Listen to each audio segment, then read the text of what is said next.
Well, we've made it to the finish line, and welcome to the Prep National Championship, produced by Local Live. Welcome to Greenwich, Connecticut's Robert L. Cosby Memorial Field, as today the Brunswick Bruins, the number 2 seed in this tournament, take on the number 1 team, Lawrenceville, the Big Red. I'm Rob Adams, Dan Arestia alongside of me for the call. And Dan, we were talking a little bit about keys to the game before we got started today.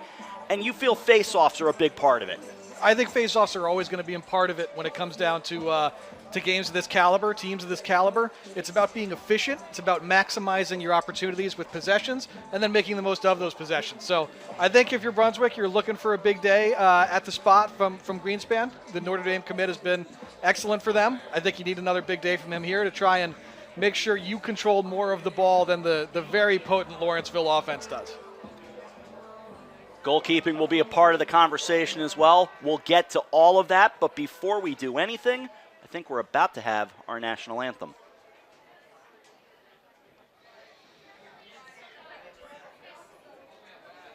Once Brunswick breaks out of their final huddle, Lawrenceville already lined up and ready to go. Crowd is already standing up. They know the drill. Our anthem going to happen.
And the Big Red make their way onto the field. Brunswick will come out in a moment. Now, one thing to keep in mind, if you've watched enough Brunswick lacrosse over the year from this facility, it's going to be a little strange seeing Brunswick decked out in white today. They are the visitors in this game, Dan, because they are the 2 seed.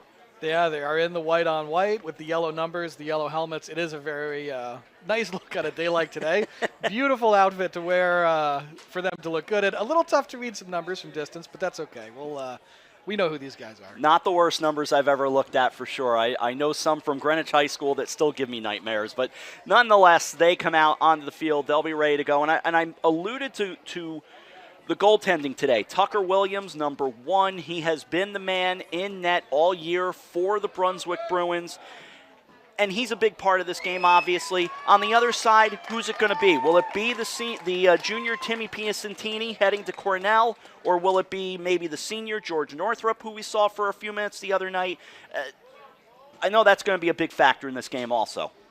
Yeah, goaltending is going to be critical. Piacentini has been excellent for them. I think he's been a guy that they've leaned on this year. It looks like Northrup is out there for the starting lineups, so I expect then that he is obviously going to be our netminder to start. But you mentioned where these guys are going to school. They're going to the blue blood top tier of Division I. They're not doing that, by accident. They are exceptional goaltenders. So I think both of them are in for a day where they will see plenty of rubber for sure.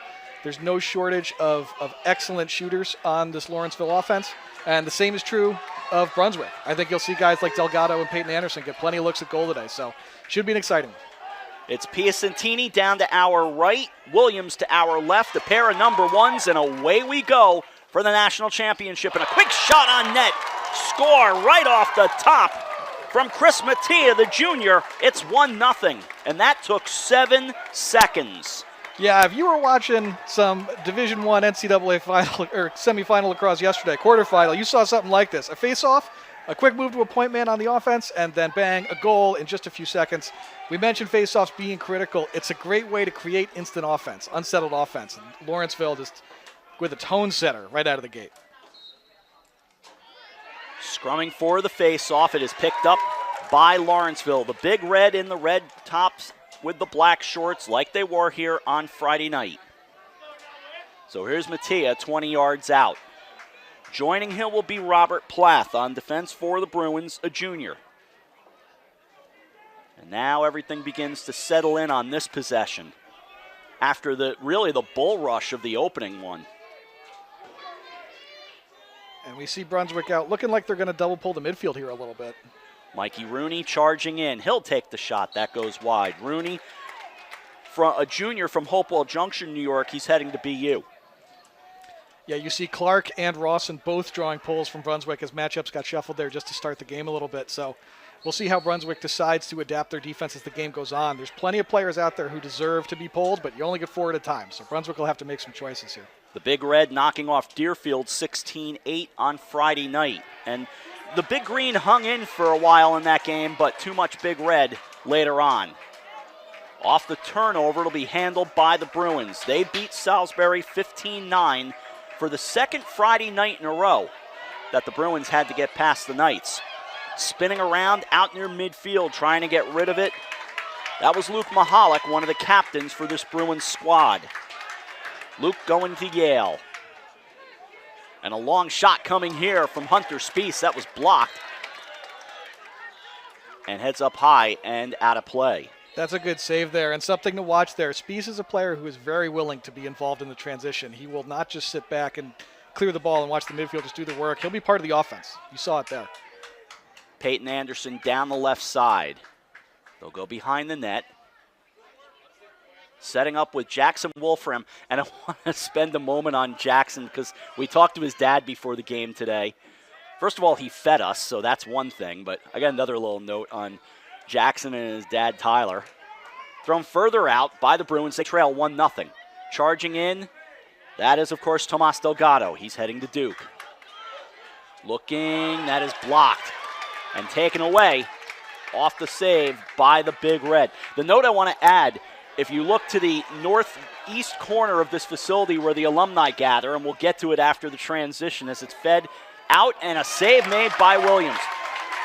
That's where the alumni gather in that corner, and that's going to apparently become known as the Wolfram Center of Tailgate Excellence coming soon.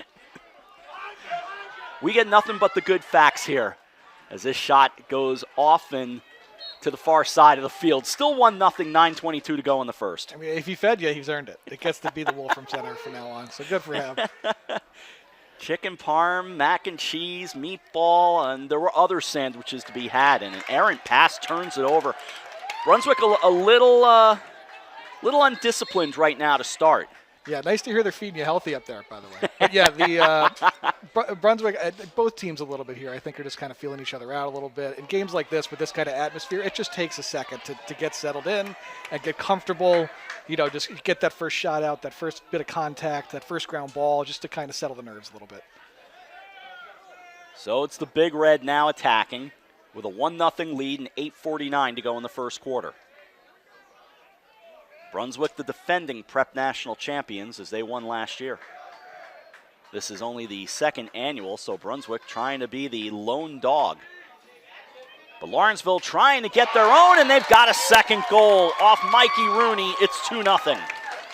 Yeah, the BU commit there with just a pure physicality goal, right? There's nothing quick or agile about this dodge. He's coming downhill, he's putting his shoulder in, and he just creates space with his body. That's just putting a defender in the weight room there. So a nice shot to the far pipe, too, to get it, make Williams change levels as he tries to make a save.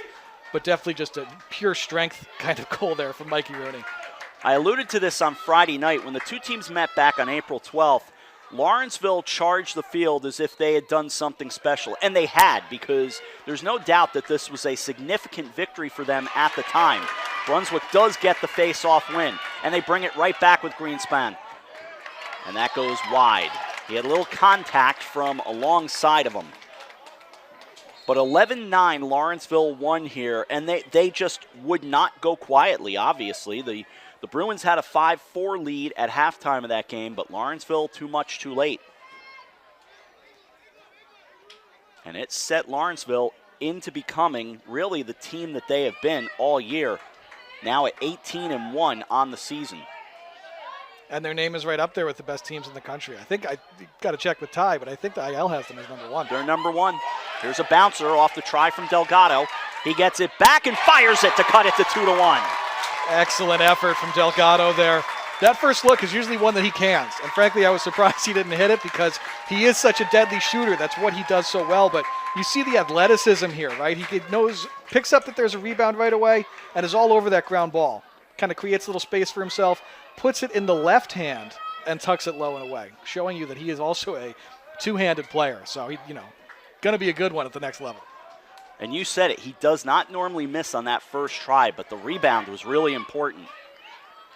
So 2-1 and back for the face-off.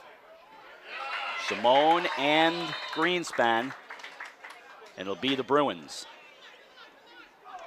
We had a whole collection of Lawrenceville fans out in front of our booth back on Friday. They must have moved today. They were almost shouting out names and causing me to not have to look at the roster. It was convenient.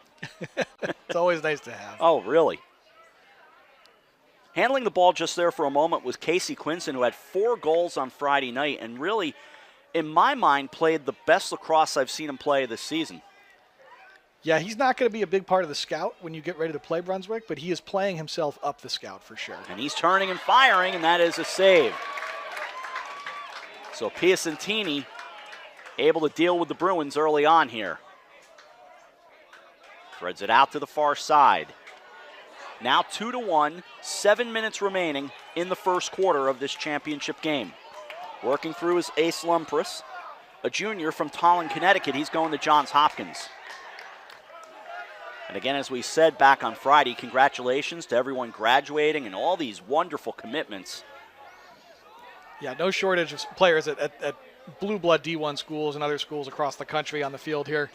You'll see right now Brunswick out there with 7 defenders and that flag down. There was an offsides call. One of the attackmen on the ride looked like they got hung up and just kind of rolled over the midline as they were riding. So once you're offside, you just stay offsides. Go down, keep playing defense, and you play 7-on-6 here. That's why you see 2 players on the ball here for Brunswick. Exactly right. Stopping and trying to get something going is Connor Gately, a junior from Manhasset, New York, on the north part of Long Island, and there is the whistle. And so our first flag will be dealt with 6:07 to go in the first and a 2-1 game. Now, when you're playing Lawrenceville, you do not want to spend too much time in the penalty box. Because as we kind of said at the top, there are plenty of guys who can downright bring it as shooters here. There are guys who can stretch zone. They can all hit from 14. We're talking 15-yard range for some of these guys like Rawson. So, look for this team to make Brunswick's man-down defense, make their rotations long, play spread out, try and stretch that defense a little bit and create some space. And that's the Georgetown commit, Will Cole, as that hits the pipe. Will Cole going off. He's got 20 seconds remaining on that penalty. Saw Chavette, I believe that was over there. He's not going to be shy from the wing over there. No. We saw him on this field last year, hit some shots that were the kind of thing that made you want to get the radar gun out and make sure what you just saw. Yeah, you've got 2 of the hardest shots really in the nation in this game, I think, in Delgado and Chavette. Working back behind the net now are the Big Red. Penalty about to expire as they're down close and they score. A pretty turn off the feed to Mattia, and it's 3-1. And we're talking about Chavette, and we're talking about how good of a shooter he is, but look at this vision. He's going to skip this through this defense without looking. He's going to look the defense off there like it's just going to be a transfer pass and dumps it right on Mattia's ear on that low pipe, and he's able to can that. I mean, that's just a spectacular pass there from Chavette to see that through that defense and to do it with a look away, too. Really special. So now 3-1, coming down to 5.5 remaining in the first.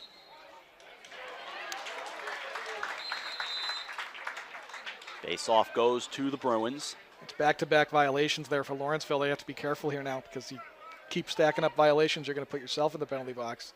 Not a place you want to be today. Yeah, we saw that happen a few times Friday night as well. Off to the far side. Friday, a great atmosphere here. Credit to everyone who turned out despite the late start that we had. Really just a great atmosphere. Today, pretty solid as well. Bleachers have begun to fill in. 3-1 the score. Bruins trying to charge back now. Getting close, they fire, and that goes wide. Have to take an extra second because of just the combo, the contrast on the uniforms, but that was Leo Hoffman. Hoffman, of course, the senior heading to Penn. Here's Wolfram from behind the net, fighting his way to the wing. That's a great double. Coming over, though, is Delgado, and it's flipped ahead. So a good job to get it out by Reese DeChico, the junior. Back the other way, looking for more in the bouncer. Yeah, you saw Wolfram in the corner there trying to run off a pick a little bit or trying to just do a little exchange, and Lawrenceville saw an opportunity to jump it, and they did. They stayed on that double really hard, and Wolfram didn't have an outlet. So it's a good opportunity for a cause turnover. Lawrenceville gets it. You mentioned the inside lacrosse rankings. At last check, Lawrenceville number 1, Brunswick number 6 coming into this championship game. And charging in comes Mason Vance for the first time today. Setting up, turn and fire. And that was Chavette. He doesn't miss that often. Yeah, and you see, too, the quickness of the release, too. There's the catch, and there's really no cradle there. It's catch. He drops his hands a little bit to try and drop Williams and then elevate to go back up high and see if he can beat him high and just misses the net just a little bit there. Far side of the field off the restart. Coming down to 4:10 remaining in the first. Another try from Vance, a save by Williams, and scooped up off the outlet by the Bruins. Luke Hublett's got it started, and the Bruins bouncing away. And you said this, that's the second time I've seen Hunter Spiess on attack like that, and I haven't seen Hunter do it that much this season. Yeah, I think it's something he started to I mean, no pun here, but tried to hunt a little more often, is he's looking for opportunities where if there's a save, if there's a loose ground ball, and he sees a numbers advantage happening, if he participates, then he goes. Then he'll break upfield, and he's skilled enough with the stick to be part of a fast break. So I think he's starting to look for it a little bit more today. 3-1 Lawrenceville as Hoffman dances to the near side. Off to Quinson, now to the left side. They'll go behind the net and reset. Shot coming here, and that's wide as well. 3:16 remaining, first quarter. On a pretty stunning day. It was chilly for a large chunk of the early part of this day, but it has warmed up with the sun exploding. We had some late clouds, and there's still clouds overhead, but we really had cloud coverage right around 12:30. Back it comes, shot on net, save made, Piacentini. That's a good back to front there from Piacentini to turn from that play happening behind, find the shooter, locate the ball, and make sure he got a good step to it. Kind of got that with his hand a little bit, with his glove. Charging down the right side, and Chavette will back it out. Temperature hovering around 68 degrees, but that has gone up, and it feels like 73 in the sun. Clouds overhead, humidity at 54%, the wind out of the northwest at 5 and gusting to 10. Pretty good for late May. Now it's Rooney to the hash marks. Bouncing loose, but it rolled right through the 5-hole of a Bruin, so scooped right back up. I think it bounced underneath Hunter Hausman. So it'll stay with the Big Red. They have plenty of time to shoot, but that ball loose off to the side and trapped by the Bruins. They'll pick it up. And something you see on that play in particular, the Brunswick defense, a little bit of ball watching there, but you know the Lawrenceville Dodgers kind of demand that. They're going to be quick to help. Oh my goodness. The flag does fly off the, how do we say, contact with Quinson. We're going to call that a little bit high. A little bit. Here's Wolfram. Coming down to the final 90 seconds of the first quarter, and a shot coming here, the save made, and that's held on to, and here comes the whistle, then the flags will be dealt with. Yes, Piacentini's going to have to go over to the bench for that one. Be able to take another look. I don't know if we'll have another look at that or not, but he was all up around sort of the head and neck there of the attackman. Kind of what happens in what Lawrenceville was in There right? you see it. Yeah. Is Lawrenceville's in a 10-man ride there, or some teams do kind of a 10-man zone, and doing that requires you to bring your goalie out of the net and be available to kind of pick off the long pass. So he's trying to make a play on the long pass, but he gets all over the attackman, all up around his helmet doing it, so he's going to have to take a seat. Goalie personal fouls must be served by the goalie. And so we're going to see Northup in net for this man down. Now, it's tough to come in here because you got Hoffman up top, you got Delgado, you got Anderson. You have plenty of guys who can bring the heat here, and they're going to be testing a cold goalie. So Northup on, down to 22 on that penalty. And the Bruins will reset with 1:20 remaining in the first. Hoffman waiting up high. He's got it. Shot coming here. That's wide again. That was Delgado. So you see Hoffman kind of start. It looks like he kind of starts top center, and he'll move it towards us as the viewer, towards here in the press box. And then it'll kind of be a little throwback. You want to try and get that defense moving. There you go. So you see the Lawrenceville defense starts cheating there towards Delgado as a shooter. Hoffman can kind of just pump that pass and then skip it down low, and, pass didn't connect there, but that's kind of the look they're looking for. And so the penalty will expire, and it does, with 1 minute remaining in the first quarter. Still 3-1, Lawrenceville on top. Scrum on the near side. And a timeout taken by the Big Red with 51.9 remaining in the first.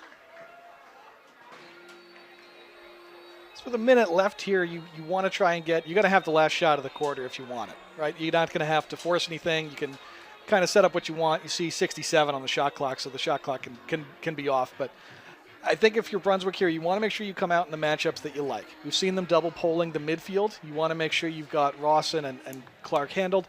And then you want to try and decide, okay, who we want to slide early to, if we have to slide early to somebody off a dodge. And then you want to stress the importance of protecting the inside as an off-ball defender. Lawrenceville has created a couple looks so far where Dodger comes and sort of the Lawrenceville off-ball players are attacking where the slide came from very effectively, and the Brunswick 2 slide isn't always as on time as it has needed to be, and that kind of just creates a little bit of a gap. And with teams this good, that little half-second, 1 second gap in a step late of a slide is all that's needed to create an opportunity to score. So I think you want to make sure if you're Brunswick here, number one, you have your matchup set very well. You know who you're going to pull, who you're going to short, and then you're ready to defend the middle as an off-ball player. You need to be very alert of what's happening away from the dodge when it comes to this set. Brunswick's cheering section, the Swamp, down to our left.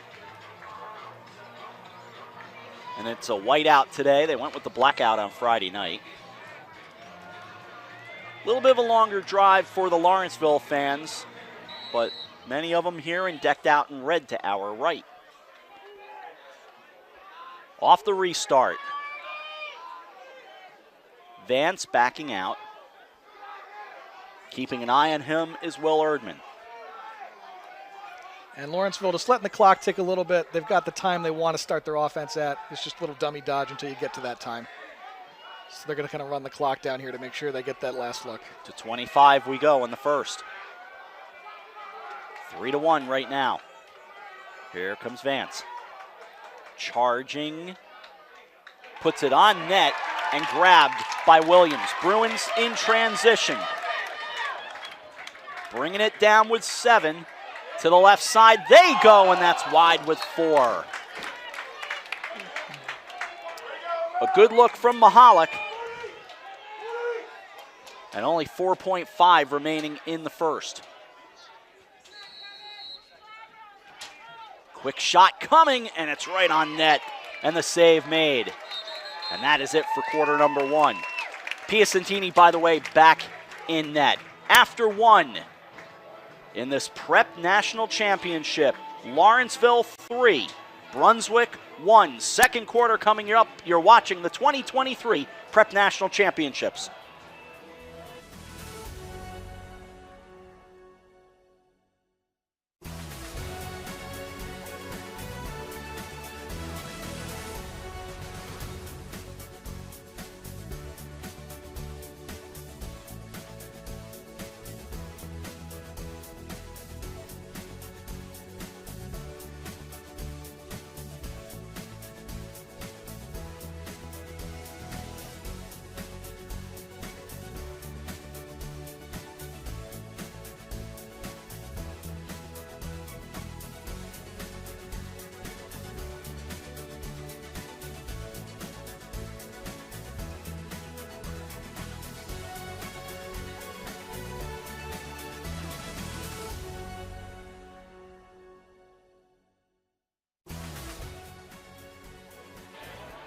Rob Adams, Dan Dorestia with you and our entire crew here at Cosby Field.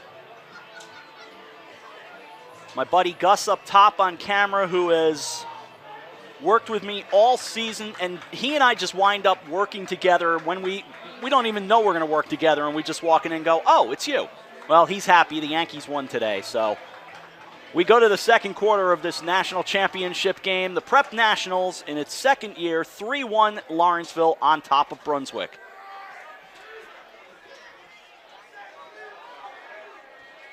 Greenspan and Simone for the face-off.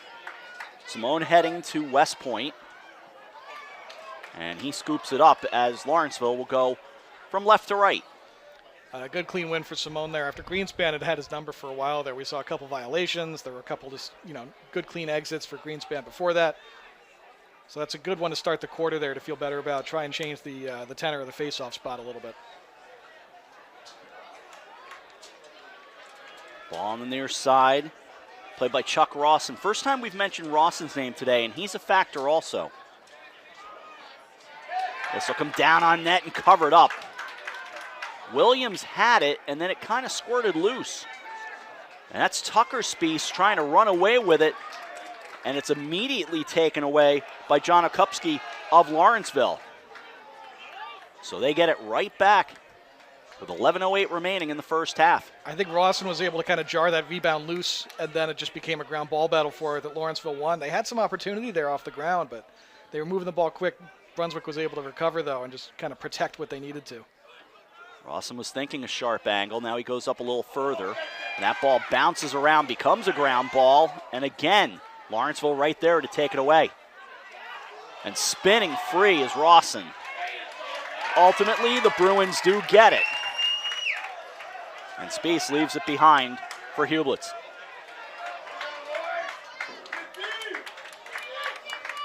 (3-1) right now as Plath tries to shake free.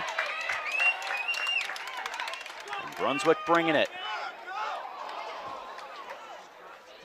Peyton Anderson throwing the ball off to his right. And the Bruins can reset.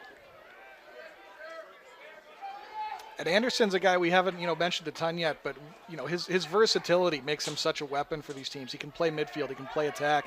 See him here as a Dodger. And he gives the toss to Delgado.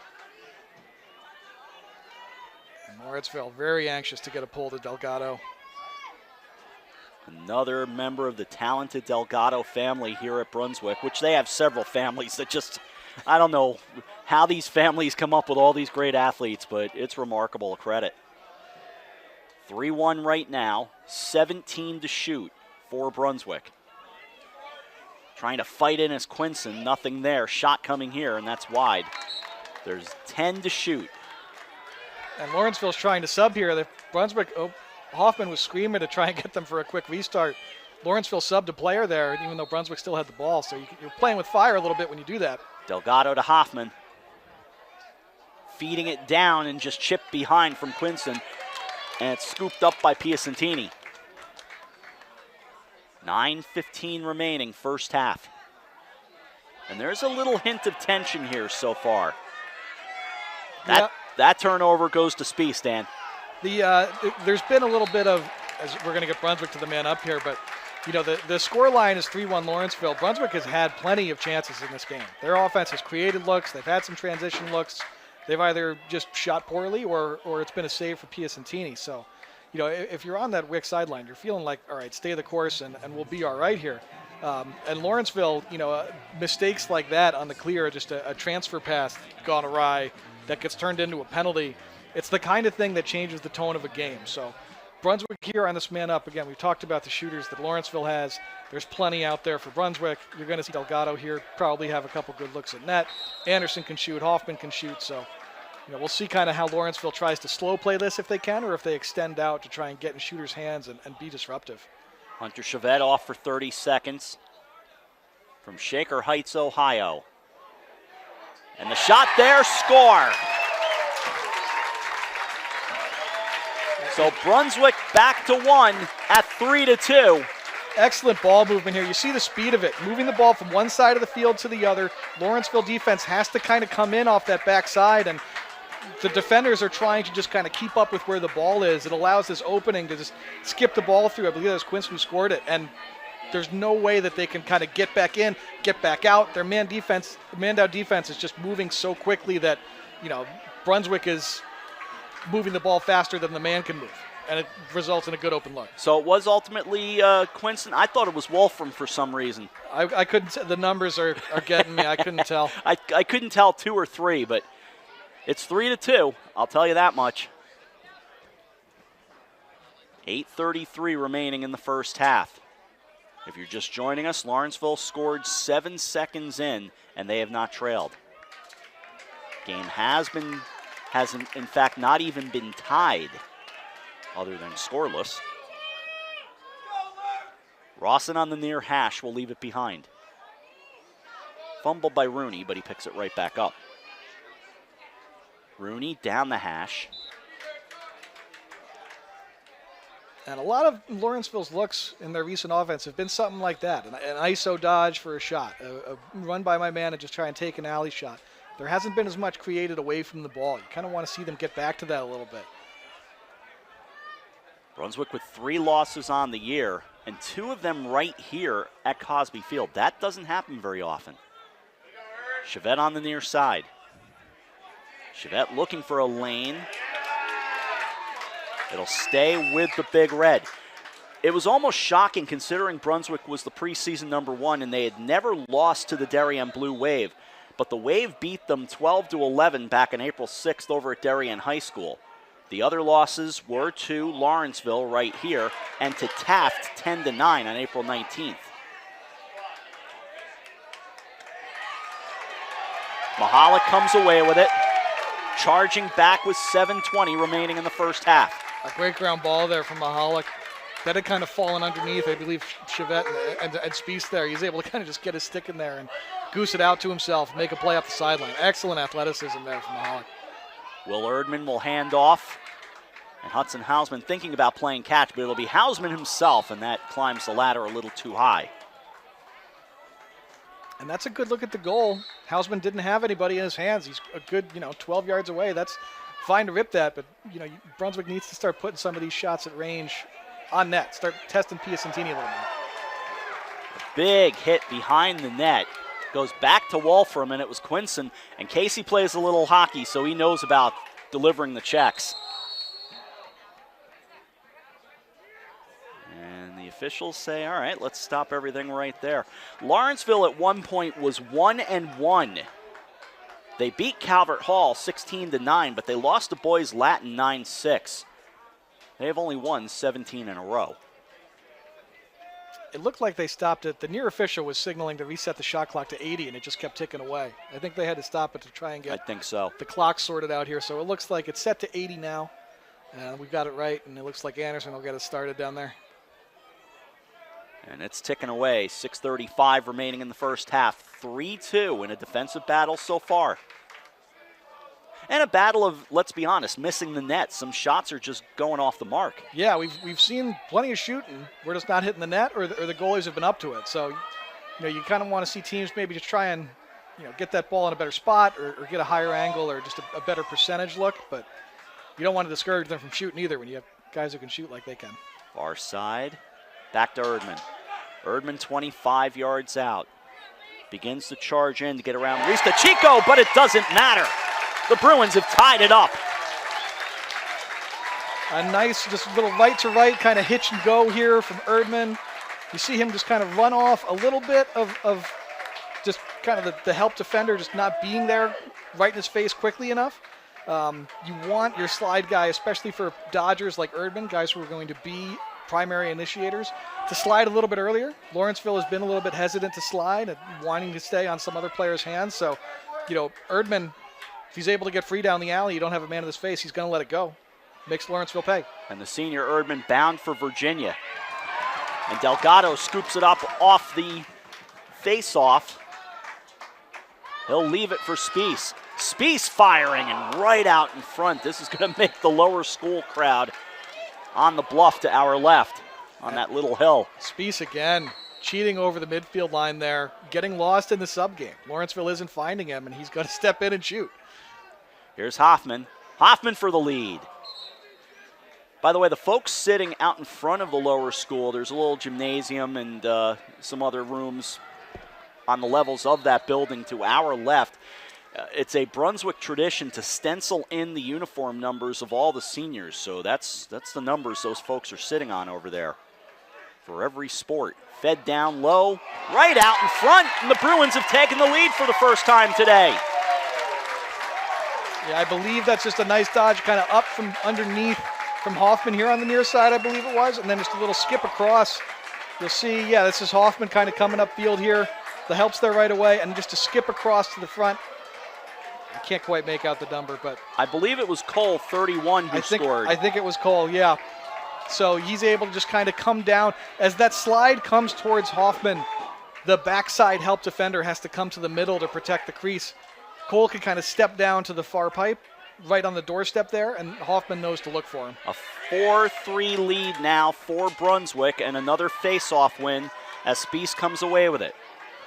Spies playing the most aggressive offensively that I've seen him play all year, and I think a timeout is coming, and it is.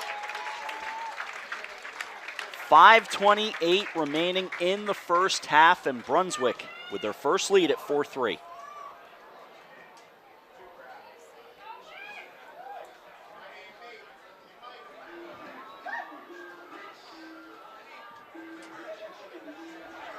Crowd continues to grow. Good scene here. Folks having a good time. Clouds have taken over again, though. So the sunglasses are off, at least for now. It is a beautiful day for a game. We'll see how Lawrenceville and Brunswick come out of this timeout. I think if you're Brunswick, something that's looked good for them, particularly on that last goal, was something like an invert a look. Whether it's, you know, if you want to call Anderson an inverting midi, or Hoffman putting them underneath, down behind the goal, and putting them where an attackman would normally play, and asking the midfield defenders of Lawrenceville to defend in a place where they might not be as comfortable. It's going to make sure you draw slides. Those help defenders are going to have to come. You need to kind of keep yourself out of the invert defensively because it's just so difficult to guard. And if you can do that consistently if you're Brunswick, and you can keep attacking out of an invert, keep drawing slides, you're going to be attacking an unsettled defense, which is what you want. It means there's somebody open somewhere. And they're just going to be able to spin the ball and try and find some shooters. So you see Hoffman picking it up here out of the timeout, up there the top of the box. We'll see if they go back to something that looks like an invert, whether he carries behind or how they decide to attack this. Hoffman's always been a player, too, who likes to come from up top and just kind of sweep or get a long running start because of his speed and explosiveness.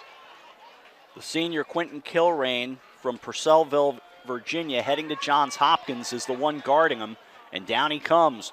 Erdman had it right out in front, but it skipped away, and instead Piacentini picked it up. So down to 5 minutes remaining in the first half, and Lumpras running with it. And he'll give it off. The punt return clear from Lumpras. Yeah. Just running through everybody there. He is athletic. He's done that a few times today. He's been, when it comes to the clear, if you have one guy who can do it by himself, as Lumpras seems to be able to consistently, then you can just keep leaning on him. The junior Vance from Austin, Texas. He is bound for Michigan. As we head down to 4.5 remaining in the first half. And the first time I've seen DJ Clark out there, an Ontario product, heading to Denver. Looking and firing. That's Chavette. Did not miss by a lot. You can see how quick he is to get that shot off. And he's able to kind of shoot it around his man, you know, with a really, really quick release. And it can be very difficult for a goalie to track that. Brunswick, not a boarding school if you don't know, so it's not uncommon since all the kids are essentially from the towns around Greenwich. Looking here, that goes off to the side. But just to finish the point, I saw some Greenwich Cardinals walking in with various shirts saying Greenwich on it, and that's not uncommon to see the Greenwich High School public school kids coming over to support their friends here at Brunswick. 4:11 remaining first half, 4-3 Brunswick on top. Running back behind the net, here's Rawson. Keeping guard on him, Mahalik. Now the ground ball. And it's Hublitz coming away with it. Hublitz will step across and leave it behind.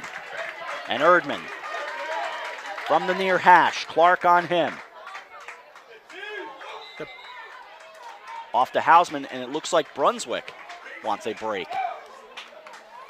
That Brunswick off-ball defense there was just excellent. You see kind of the way it looked like it was Rawson or Clark that was kind of climbing the near side, dodging from behind, carrying up.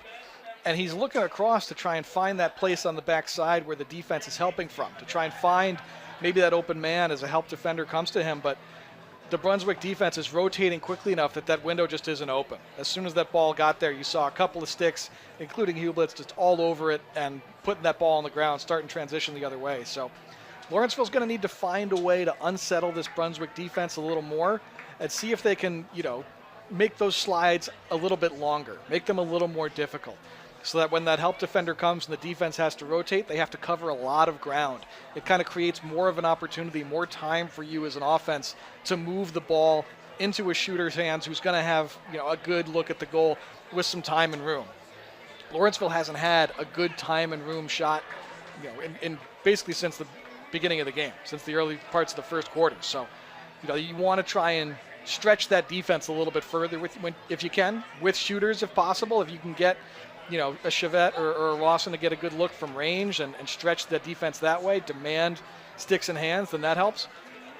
But otherwise, you kind of want to see if Brunswick here, again, they're always going to start with Hoffman out of a timeout. The question is, where is he going to go? Is he going to carry it up top to kind of sweep and dodge down at you, or is he going to try and go behind and create kind of an invert look or a big little look? It looks like he's heading up top for this one. Coming down to 3.5 remaining in the first half. 4-3 Brunswick on top in the Prep Nationals championship game.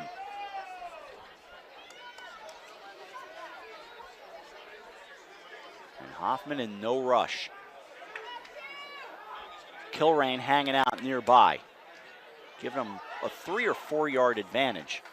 Working in, here comes Delgado. And again, the shot's just off right now, Dan. Yeah, I just missed that a little bit. It was a nice, they call that a mumbo look, where, there's players inside and players on wings. The players on the wings go in, pick for a player inside to free him up for a shot. That's what they had for Delgado there. He just got a good look, but couldn't hit it. But winding around is Hudson Hausman, and Brunswick's picked up a 5-3 lead. Yeah, this is now a run for Brunswick that Lawrenceville's going to have to figure out how to answer. Hausman here coming around. He's barely above the goal line. Wrapping that around, pinging that off that far pipe is a tremendously difficult shot to hit. But, Hausman is a player. Brunswick is loaded with them, with guys like him and Anderson where, all right, he's an attackman today. He's a midfielder tomorrow. He can play from anywhere. And so if you're going to defend him, you have to be able to defend him from multiple spots on the field. And that's very difficult to do. Hausman, a junior, heading to Brown. And another face-off win for the Bruins, who are on fire. And here comes Hunter Spiess. And you feel like he's going to hit one of these today. I don't know if he's taken more shots than anybody else in the game. I'm not tracking shots right now, but he's got to be near the top of the list. You see him get involved on these face-off wings, and he's creating offense out of them consistently. So, he's going to keep letting them go for sure. Here come the Big Red, trailing 5-3. And bouncing to the near side, that goes out of bounds. A little frustration from Delgado there because he had that. He was thinking pick six. He was thinking he was going the other way with it, but just off the stick, and Lawrenceville's going to have the possession here. So we'll see if they can try and find, again, a way to kind of create some offense. Little hidden ball trick here maybe. Spiess scored against Lawrenceville back on the 12th, and guess what that gave them at the time? Gave Brunswick a 5-3 lead as this bounces off. That was the turning point, though, because Lawrenceville scored twice right after, tied it up. Brunswick took a 6-5 lead, and then Lawrenceville began to take over. So we'll see if 5-3 is enough to propel the Bruins, or will Lawrenceville come right back? Not here. The lead is 3. And it's Quinson this time. That's Quinston again, just finding some space above GLE. Hoffman gets this ball in the clear, and Lawrenceville's defense is unsettled. They're still trying to sub. They're still trying to deal with this transition. It's kind of a slow break look. They're not all the way in yet. And Hoffman just kind of finds Quinson sneaking around there on that GLE, and it's a quick turn and low to high shot that's very difficult to track, even from the sharp angle. As a goalie, you're stepping over to that, getting your eyes on it, and then the ball starts low. You dip down to it. You have to go high to make the save, and he's not able to get there as Piacentini. 5 in a row for the Bruins, plus another face-off win. Greenspan picks it up. Greenspan not afraid to do it himself, but Piacentini off what was not a great shot, and I'm sure Greenspan would be the first to say it. Yeah, that felt a little heat checky. That felt like, let's see if we can get this run going and see if we can really do some damage. But I think the better move there would have been to get a good look at goal with a longer possession. Not a great shot, but you got to be careful here if you're Brunswick, because this is an opportunity again for Lawrenceville. Rooney just hit a post. They're going to need to get something going here. They'll find a way to score eventually. This is Lawrenceville we're talking about. Right. This is a great offense. You're not going to keep them at this number the rest of the way. So you want to make sure you don't kind of get too emotional with your run here. Vance with a check from Erdman, and it works out for Brunswick. And so Patrick Mullen will go scoop up a loose ball. Yeah, it's a nice job by Erdman, just kind of put his hips into the player as he's throwing the pass, and just the disruption of his balance and his motion is enough to make that pass go awry. It's little plays like that really pay dividends in games like this. 46 remaining in the first half. 6-3 Brunswick, and they're looking for more. And Hausman will back it out.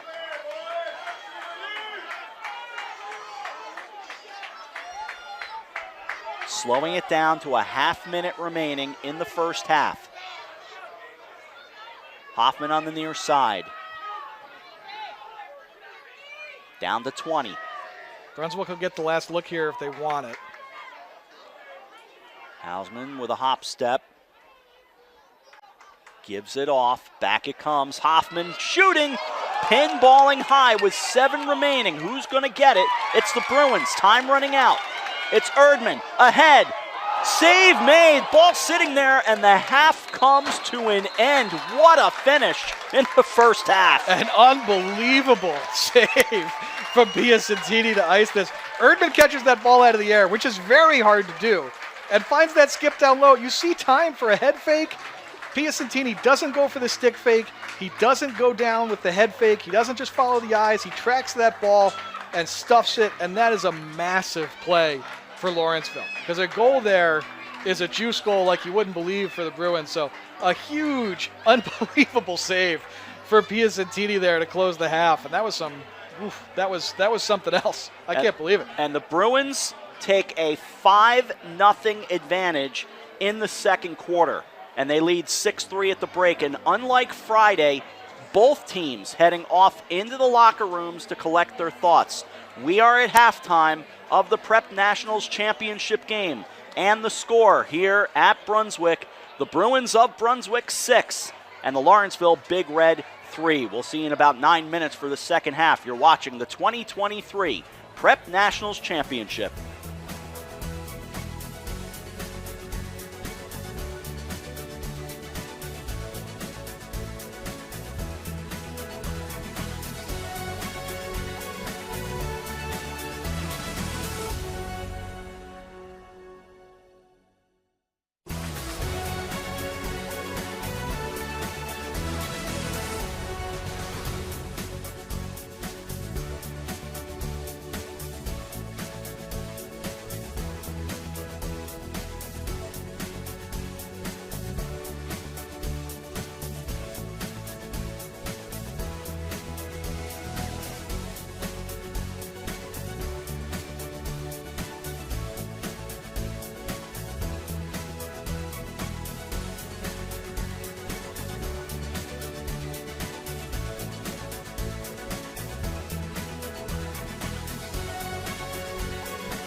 Getting ready for the second half of this Prep National Championship game, along with our director, Keith. Gus up top, Dan Arestia alongside me. I'm Rob Adams.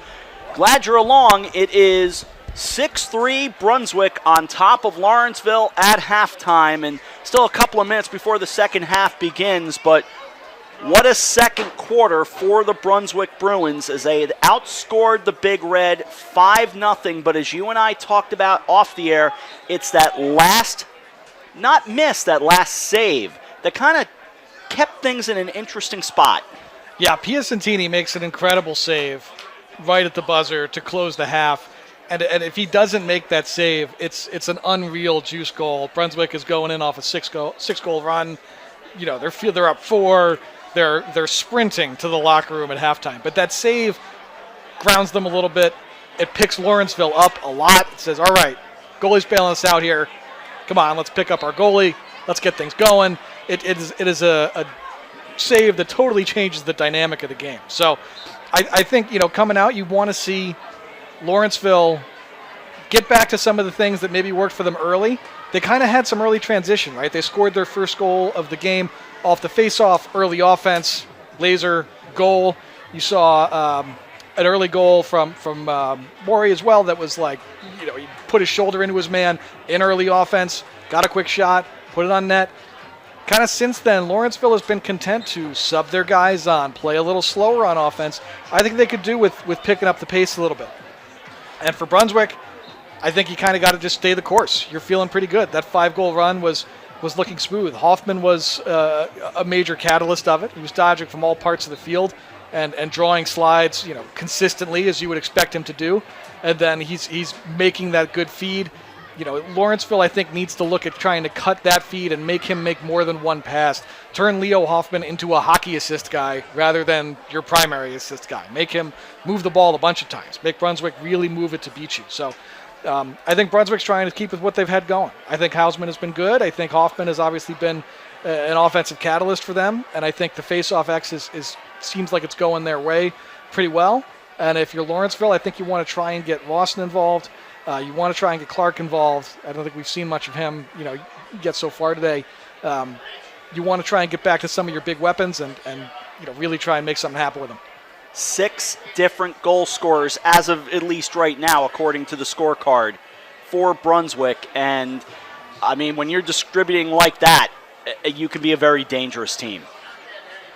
Yeah, I think it's what makes them so dangerous, and it's what makes Lawrenceville dangerous too. They're the same kind of offense where there's, on any given play, you don't know who the guy is going to be that's going to start the offense, that's going to be at the end of the offense, that's going to be the feeder, that's going to be the shooter, because there's so many guys who can do everything well from multiple spots. It's why these teams are ranked where they are in the country, because it's very, very difficult to handle lacrosse players and athletes of that caliber. So, again, we kind of talk about what's it going to take for Lawrenceville to get back into this. I think I would like to see them with a little bit of early offense. You want to see a player like Chevette bury one and get a good look at net and try and get him going. You want to see Rawson get going a little bit. I feel like those are the guys it kind of needs to start with. Second half ready to go. And we are underway. It sat on the ground for a moment, and it looked like Lawrenceville was going to come away with it, but the Bruins have it. Greenspan right on the doorstep, and no. The save made by Piacentini, and that's how the second half starts. Brunswick was trying to do more or less what the Big Red did to start the game today. Yeah, try and get that quick spark going. And Spies, again, in the mix on those face-off wings. He was able to put the ball on the ground there and come up with it himself, get it back to Greenspan for what looked like a quick start. But a nice save there, and we're going the other way for Lawrenceville. One difference from last year when we broadcast the game, the Prep National Championship trophy was actually sitting in the booth with me all day. Today I see it over at the scorer's table right across from where we're standing. So we can spy it from the other side of the field. From behind the net. Spinning around. That was Gately. He's got Delgado on him. They've got 30 to shoot. 10:52 remaining third quarter. 6-3 Brunswick. Gately not getting a window. Here he fires, and that's wide. And, again, for Lawrenceville, you want to see the offense just have more players involved. That's a long carry for Gately, a long dodge with other players kind of mostly watching. You need to move Brunswick off the ball, too. You need to, either with picks or with some motion, some exchanging, you need to make them uncomfortable. Out to Rooney. Fed in close, and that just got deflected enough and picked up by Hublitz, whose dad came up and said hello at halftime. Fed out to the near side. And it's Mahalik to leave it behind. Mahalik handed it off to Wolfram. And up in the tailgate center of excellence, I mean, they're pretty happy. Is it the Center for Tailgating Excellence? It is. The Center for Tailgate Excellence, coming soon. Could be by football season. Leo Hoffman turns around and gives it off. Here's Tomas Delgado, who flings it too high over the head of the aforementioned Jackson Wolfram. A very nice play there from Kevin Morrow on defense. Able to, again, we talk about being able to physically disrupt a passer or a shooter, and you saw that there in a big way. He's a big body as Morrow, obviously, but just shoves Delgado off the play and forces that pass just to go sailing. Here's Ford Collins trying to climb in. Ford from Lawrenceville, New Jersey, and they score! And it's Hunter Chavette for the first time today.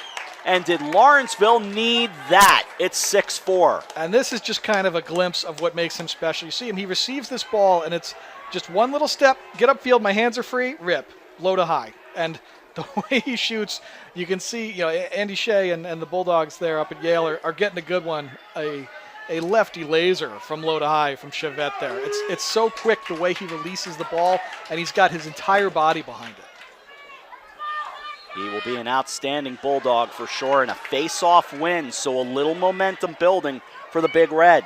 Here's Simone. Looking, and it's back to Chavette, and he can take over a game. Mahalik standing right near him.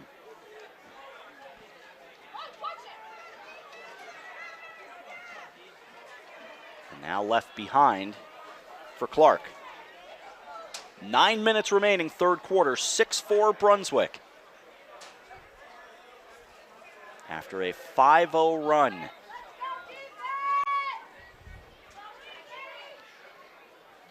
Working in his Vance, but he'll go behind the net. Kept off the play, though, by Mullen, and they score. That's a lot of effort by Vance, but it's 6-5.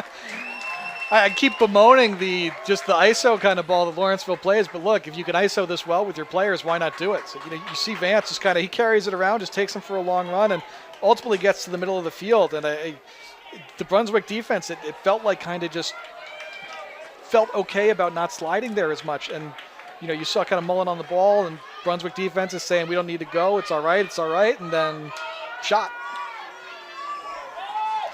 So you'll see if they adjust there and try and be a little bit earlier with their slides, try and go a little faster to some of the Dodgers. This will help the Bruins to get a face-off win, but not so fast. Turned right back, and Tyler I came away with it for Lawrenceville. So the Big Red now with 8:20 remaining in the third are on the doorstep of tying this game up. And some of it's with this face-off here. Simone with a couple of quick wins, even though that was a Greenspan win, he's able to disrupt him, and then the Lawrenceville Wings do an excellent job of just hunting that ground ball afterwards. Here comes Vance. Vance in close, tie game. And we just said it on his last dodge. The Brunswick defense has been very slow to slide, has been very slow to help.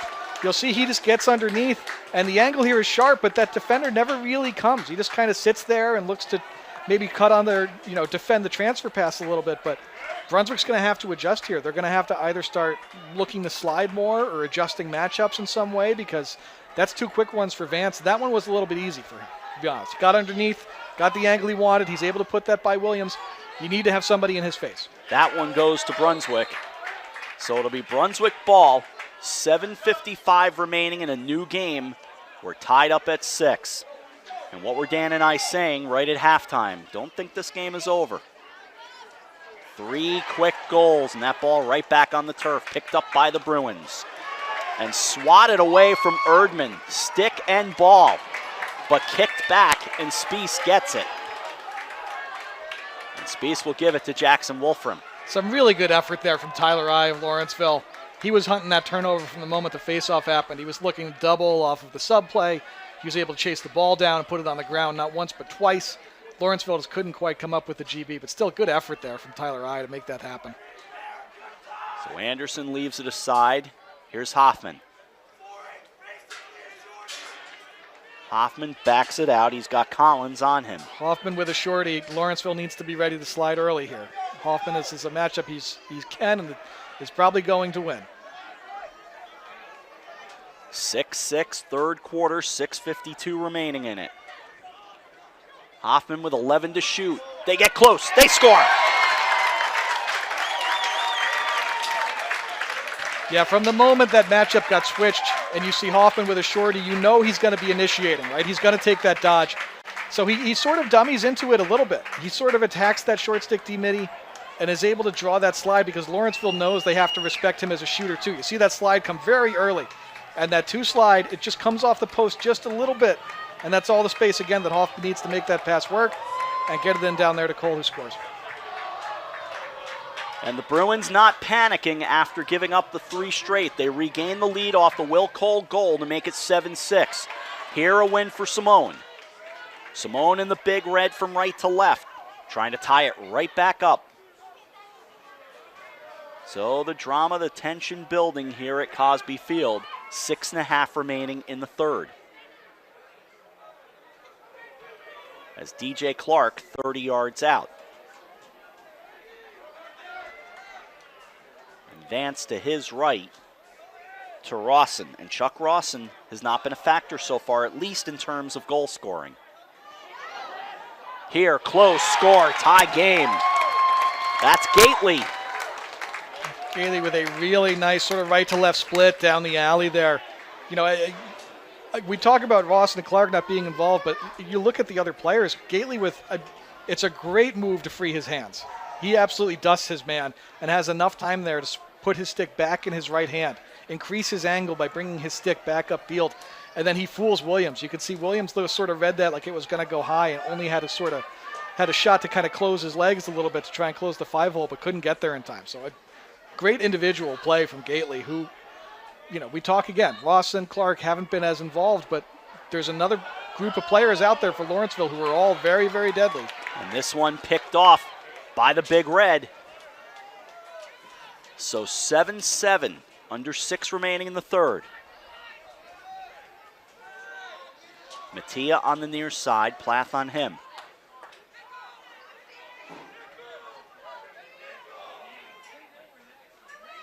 And Clark walking patiently as Erdman comes over. He's got the shorty. It's Erdman, so it's a good shorty, but he's got the shorty. He's going to attack it. Here's Chevette. Chevette tried to just kind of wrap around the Bruin, and the Bruins take it the other way, and Clark is down.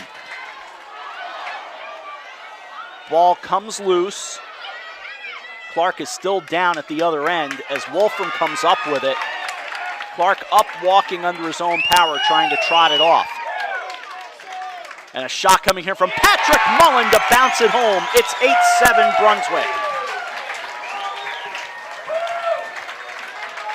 Yeah, Clark down behind the play. He's off to the sideline now, but Brunswick, you know, sort of taking advantage of the chaos, clearing, and Patrick Mullen is not going to be a guy who's a primary scoring threat, but athletically, you can see he kind of just steps into this. The help just isn't there. The matchups just aren't there yet. The Lawrenceville defense just hasn't quite settled in and gotten their matchups yet. So, you know, there's not a player Brunswick is going to put on the field who can't score with time and room, and Mullen is a guy who does it there. These were the two in last year's national championship game, and here they are doing it again. Last year was more definitive for Brunswick in terms of a championship. This year, 8-7, 4:48 remaining in the third, and Greenspan with a face-off win. And he charges down, just flips it behind the net, and Quinston back there to clean it up. Out to Mahalik. And looks off to his right. Mahalik will return as Wolfram will settle it down. Morrow on him. Kevin Morrow from Colorado heading to Princeton. Charging in. Score! It's Hausman. 9-7 Brunswick. A nice flurry here from the Bruins. Hausman is just running. He's just off the frame here, but he runs off a nice pick that's set for him away from the ball. And as he runs off, he just comes free. Lawrenceville kind of didn't get through the pick in a way that they would like. They didn't call maybe the switch or stay, but it created just a step or so for Hausman to come off of it free. It's an easy find for him, and then he's going to make that count. He's got his hands free when he catches the ball. I actually think Piacentini got a good piece of that. It looked like he got down and got a chunk of it, but got through him, and Brunswick back out by 2. After Lawrenceville put on 3 straight. And the faceoff will stay with Lawrenceville. We had a moment where the teams exchanged goals, and now the Bruins have scored twice in a row. Under 4 to go in the third. And back to a 2-goal lead for Brunswick in the white with the gold numbers. And Clark back out too, which is good to see. Yes. And running okay right between the hash marks on the football marking. Vance faked the shot. Went to Rawson, over to Gately. Gately looks behind the net. Flips in close, and it's Chuck Rawson. So it's 9-8. This is a very similar look to what Brunswick just did, just kind of in a different part of the field. Gately sort of carries down from that high wing below. The defense is cheating towards him, but Rawson gets a nice sort of pick set for him away from the ball that he can run off of, cutting through the middle of the field. Creates enough space for him to get a little bit of his hands free, a little bit of time and room in there, and he doesn't have to put a ton on that shot from where he catches it. He's able to just catch it and turn and just sort of redirect that ball low. And Williams isn't going to be able to kind of track it from pass to Rawson stick, from stick down to his feet. It's a very difficult save to make.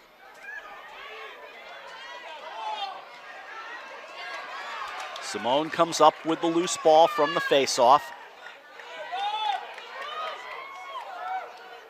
And he'll flip to his right to find Chevette.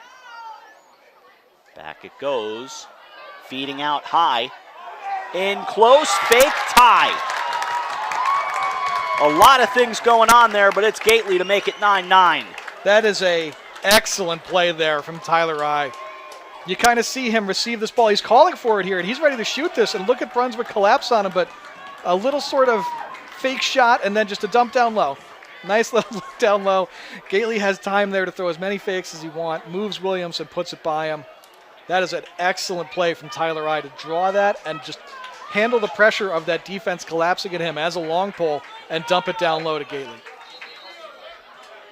This face-off will favor the Bruins.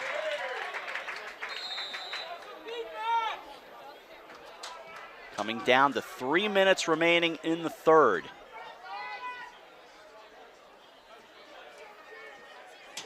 And I know it's a Sunday, but if this game stays the way it is, a lot of cardiologists will be on standby.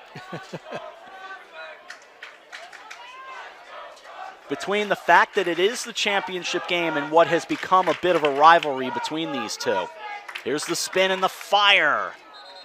And nothing there. It'll stay with the Bruins. I think that caught Kilrain on his way through, and they're just going to check and make sure he's okay.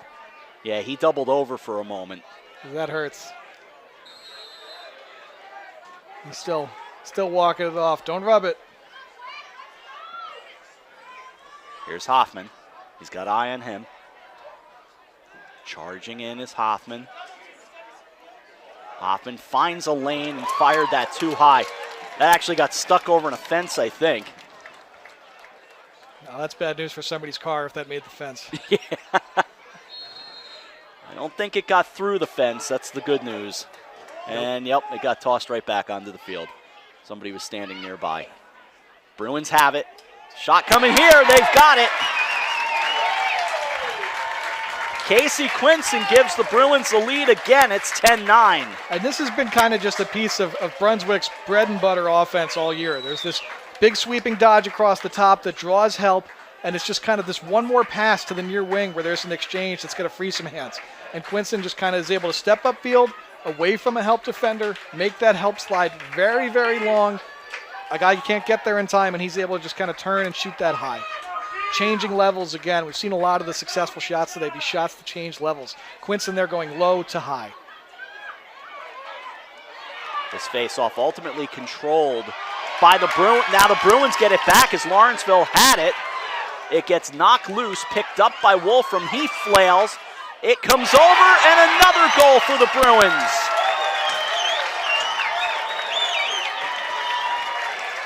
A little scramble across for the Bruins. A little chaos out there. And they're a team that likes this kind of thing. Spieth loses it. See the ball's kind of go down, and all it ends up with is, all right, it's just going to bounce to me. I can bury it. And I think it was Cole. I think it was Cole on that far side who had that one, but the ball just kind of bounces to him, time and space. Players' bodies are flying all over the place. I know the season is behind us or whatever, but this game is getting played like it's the NCAA quarters that are going on today right now.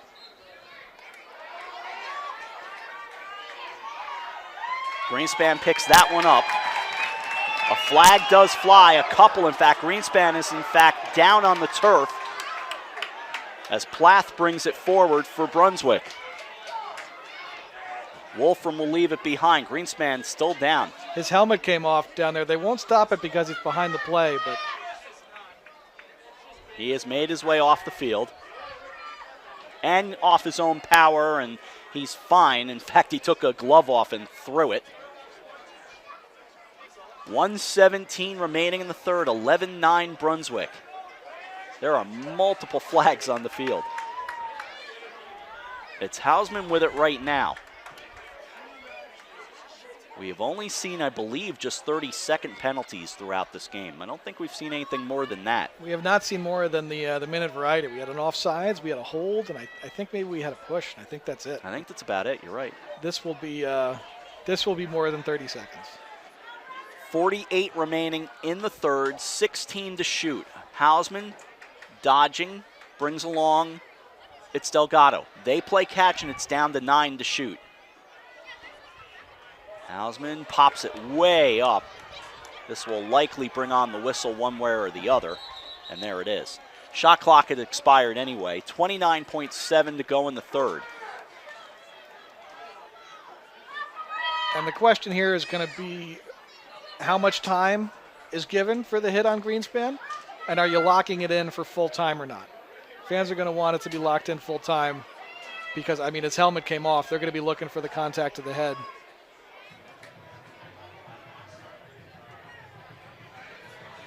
He's not signaling for full time. Nope. He called an illegal body check, it looks like.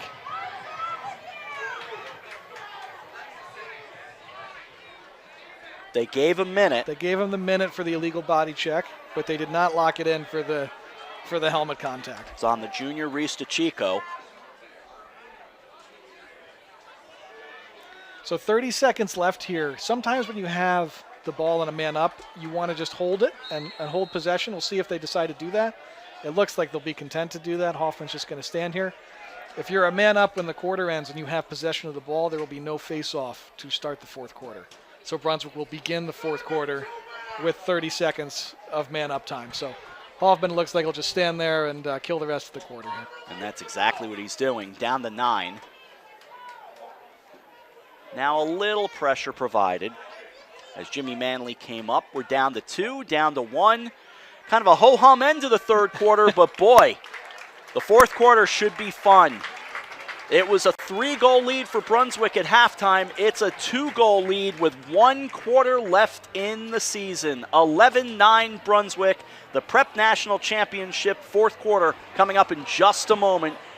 You're watching it right here. The 2023 Prep National Championships continue in just a moment.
Fourth quarter, Greenwich, Connecticut, Robert L. Cosby Memorial Field on the Edwards campus of the Brunswick School. And it is the Brunswick Bruins starting this fourth quarter, the final quarter of the 2023 Prep Nationals Championship game. Along with Dan Arestia, I'm Rob Adams.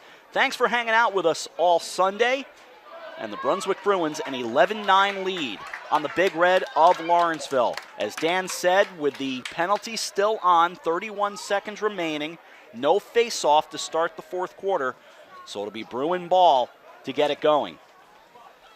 And the Brunswick man up is quite dangerous because of the shooters that are out there. Obviously, Hoffman, Delgado. You'll see kind of a lot of different looks that can be dangerous, but something you kind of expect here. Hoffman has the ball at the top of the box, just outside it on the 25-yard line near us. He and Hoffman will eventually kind of start carrying towards one side or the other. Hoffman will kind of cheat either towards us or towards the far side and just overload the man down zone for Lawrenceville and make them try and cover more players than they can. So Hoffman will look for him to kind of carry to one side. Maybe Hoffman trails him a little bit, and there's sort of this motion that will happen with Delgado inside, coming out to a wing for a shot or stepping up high and trying to just kind of create a little bit of space and make the Lawrenceville defense make a decision about which shooter they're going to cover. And then Hoffman can kind of decide who he's going to try and throw a feed to in that moment. I'm spying conversation between coaches and officials across the way, but obviously that's too far away for us to figure out what's going on. David Bruce is hanging out right near that conversation, the Brunswick head coach. And he's always about as low-key as they get. A team that is not panicked all year, the Brunswick Bruins.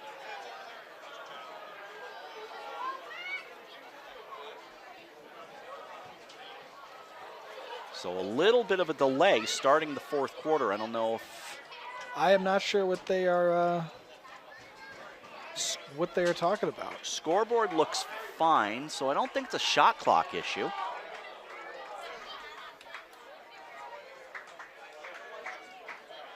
But there is still some commenting and conversation and motioning, at least from the Lawrenceville side of things. When we resume, there's 29 on the penalty. Ref says we're ready. Here we go. Shot clock is at 31, and on we go to the fourth quarter. Hoffman gets it back. Wolfram plays down behind the net. Now they start to charge in. Hoffman ready. Hoffman scores! And if you're Brunswick, that's the start you want. And you can kind of see, really this is a carry down, and then the rotation is there. It's just too far of a rotation to make.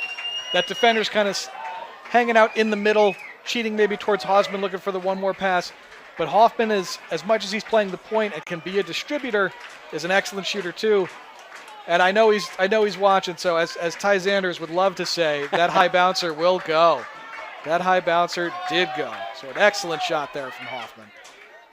I'm glad you shouted Ty out. He has been just a huge help to me at times, and he and I have exchanged notes. I was taking pictures of rosters for him. He was doing the same for me, so his work is excellent, and I've mentioned it all throughout the year. I'm glad you brought him up.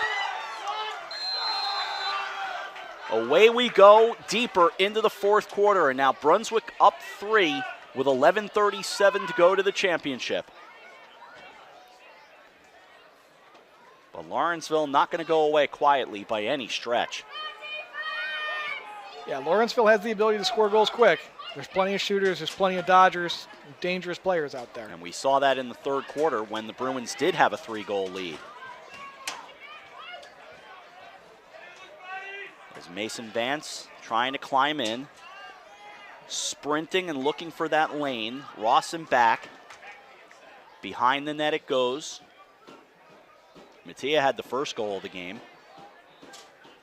Working in Gately, back to Mattia.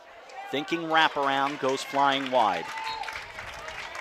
Kind of laid out for that. I thought he had room to take maybe one or two more steps there. Try and get a little more angle before laying out, but the ball movement a little bit better now for Lawrenceville. They're a little bit quicker with the dodge, move, and try and attack an unsettled defense. It was 9-7 Lawrenceville when they met on April 12th to start the fourth quarter. They exchanged goals in the fourth. A bouncer here, heading toward the corner. 12 to shoot and 10.5 remaining.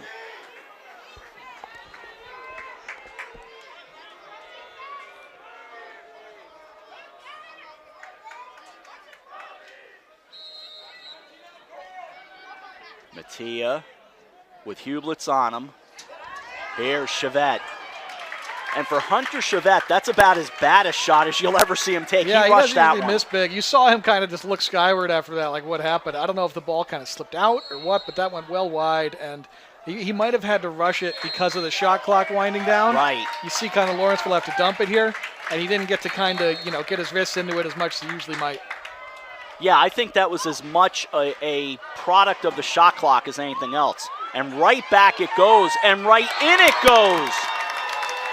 So what a turnover, and Quentin Kilrain makes it 12-10. He was all over that. The Hopkins commit was. Lawrenceville had jumped out into a 10-man. I was getting ready to say, here comes the Lawrenceville 10-man trying to create something in transition. And then sort of the pass just kind of went awry a little bit, and Lawrenceville had plenty of players in the area. They're just winning the ground ball there. Kilrain's in the right place at the right time and is able to run in on net, basically untouched. So, it's still something to watch, I think, going forward here as Brunswick starts, when they have to clear again, will we see more Lawrenceville 10-man? Is that a sign of them trying to turn the heat up, turn the pressure up a little bit here, and try and make more things happen? And a face-off win for Lawrenceville. Oh, and hold on, a flag from behind. I think the FAR official is saying he believes that is Greenspan's violation number 3, but I think that flag is going to get picked up. I think Greenspan has violated on the last one and then this one. Yeah, he's waving the flag off. Yep. On the next one, it will be a penalty. Correct. But it is not a penalty there. And still more displeasure and conversation between Lawrenceville and the officials. 12-10 Brunswick, 10:07 remaining, fourth quarter.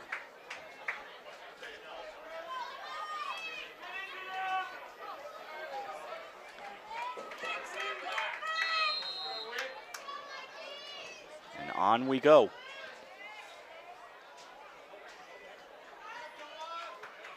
A ride that began all the way back in March. And now we turn the corner to late May, and Lawrenceville's not going away. It's 12-11. And that's Gately winning this matchup again. Yeah, the run that sort of began, the answer to Brunswick kind of started that Gately has been a major part of it. You see him just win on the right to left split there. He's able to just get down the alley a little bit and put that ball home. But he has been a critical piece for Lawrenceville as we keep this game moving here. And he's a guy who's going to be figuring until Brunswick adjusts, until either he starts getting the pole or they try and slide earlier to him. Lawrenceville can keep leaning on him. He's been winning his matchup consistently. And the spotlight on Simone and Greenspan. And boy, there were a couple of times Brunswick could have came away with that ball. Now it's there for them to get once more, and they charge down, and they do get it. Erdman comes up with it, slides down, back up, the turf monster getting him, and it's in the hands of Lawrenceville. Kevin Morrow ultimately came away with it. Now Manley flips to Chevette. 9:19 remaining in a one-goal game. And every one of those ground balls that looks like that now, you can mark that one down. Anyone that comes looking like that from now on, the winner is something to note. Because those are going to be the possessions at this point that are going to be the ones that decide the game. Rawson 20 yards out. Flips close. Tie game again.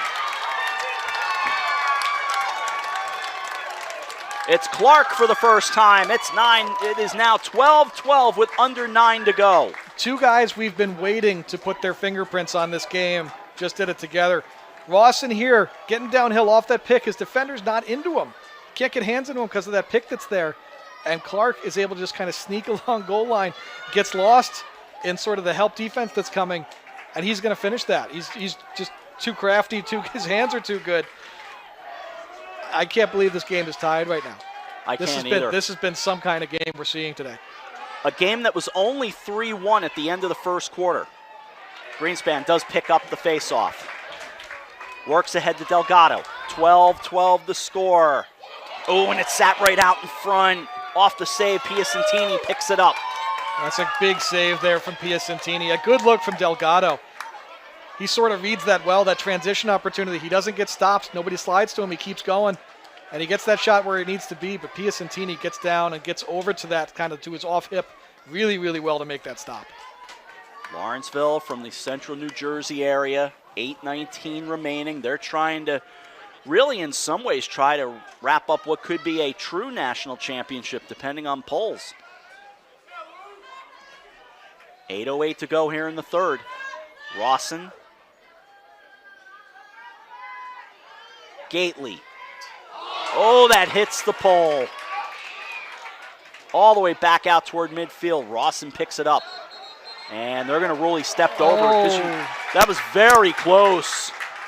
Oh, the official saying hold on a minute. Oh, yeah. They did change it. It's okay. So the shot hit the post, and that resets the shot clock. And I believe in the beginning part of that shot clock, Rawson can step on the line. I might have that rule wrong.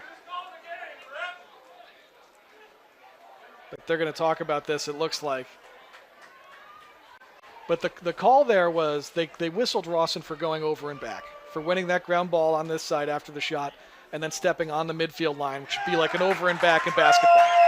And now they're going to change it. They're going to give it to Brunswick. So it's Brunswick ball. Yeah, I believe that's the correct call, the over and back. 7:52 remaining. A 12-12 tie in the Prep Nationals championship game. And the tension building. You thought maybe at 12-9 that might not be the case, but Lawrenceville came right back. As we alluded to, they can score in bunches. But so can Brunswick. It's been a game of runs at times. Let's go, Brunswick. Here's Peyton Anderson. Anderson charging in, gives behind the net.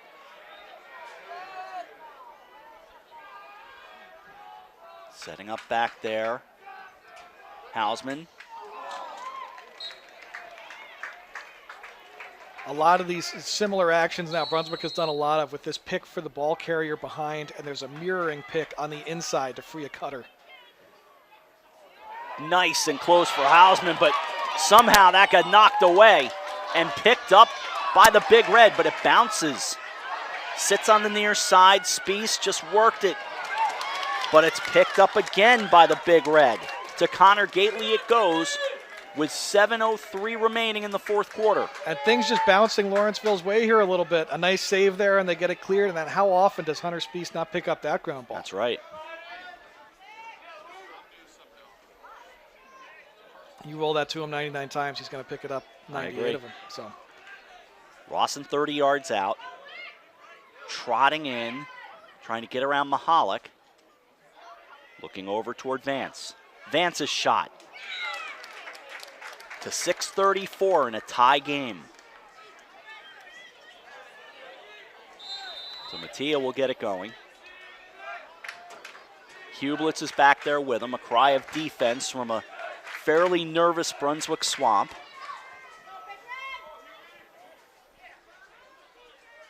And Mattia will leave it, and this place has gone so quiet. And they're trying to deny the ball to Gately. Now Hoffman is on him.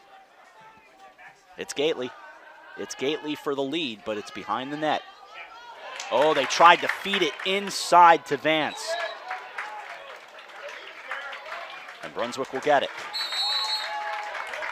Wolfram to Mahalik. Mahalik back to Wolfram.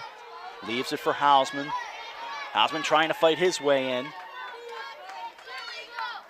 To 5:51 to go. Just a little ground ball from Hoffman that becomes a turnover. Usually something you see. Thrown ahead, Gately. Gately almost alone, and the lead back to Lawrenceville. That's just, I haven't seen a play like that from, I think that was from Leo Hoffman, and quite some time. He kind of just rolled that ball towards the sub box without much juice on it, and Lawrenceville was with a little too much gas in their step. They just won the ground ball, skipped it ahead, and it's a fast break. And Connor Gately's been finishing shots like that all day. So I a little surprised at sort of the lackadaisical play there from Brunswick, and credit to Lawrenceville. Look, if you don't bring it 100% of the time against Lawrenceville, this is the number 1 team in the country. They're going to punish you for plays like that. A fascinating turn of events, and 13-12 with 5.5 to go. Lawrenceville now picking up their first lead since they were up 3-2. And a hunt on for the charge near side. Chevette's got it back, looking for a 2-goal advantage. Out it goes to Gately. Gately throws it, and the save for Tucker Williams. That's a big save for Tucker Williams. Now the Bruins bringing it back. Close, tie game. This starts with Tucker Williams on a 10-yard shot, making a save at his feet on Gately, and then starting the transition. And once this break gets going, you can see Lawrenceville is not quite ahead of it. Brunswick has the numbers. The skip inside on that flat break kind of look, and a little over-the-shoulder finish. A little, who needs to even be looking at the net? You can just kind of dunk that ball without looking. Looks like Wolfram got it. I couldn't tell, again, if it was 2 or 3. That was Wolfram, I believe. That was 2. Okay. 5 minutes to go. A 13-13 tie in a prep national championship that has been absolutely wonderful. Spies has been all over these face-off ground balls, and another big one there. Williams got knocked flying. Brunswick will hold on to it. But that's Lawrenceville again, out in that 10-man ride like we talked about, and it looks like a timeout for Brunswick to try and get settled down here.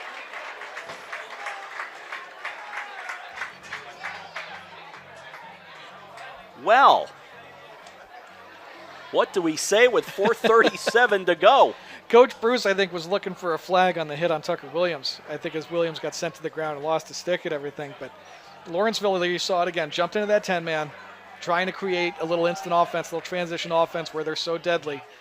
But Brunswick kind of got it cleared, and now it's, I think Brunswick needs to say, okay, let's get back to who we are a little bit. Playing with speed, playing with explosiveness, playing with urgency, and you know, let's start with, you know, I would expect to see Hoffman pick the ball up out of the timeout, as he has for most of their timeouts today. And, you know, you want to carry it up top, or you want to carry it to wherever you want to dodge from, and get back to some of the looks that we saw earlier with some picks inside to kind of free up shooters or free up finishers on those pipes, and see if you can get this Lawrenceville defense rotating. And if you're Lawrenceville here, you want to try and decide, okay, who's going to be guarding Hoffman when he picks the ball up? Is it going to be I again? It's been I most of the day. Ooh, it's not going to be Hoffman today. It's going to be Peyton Anderson over there with the ball.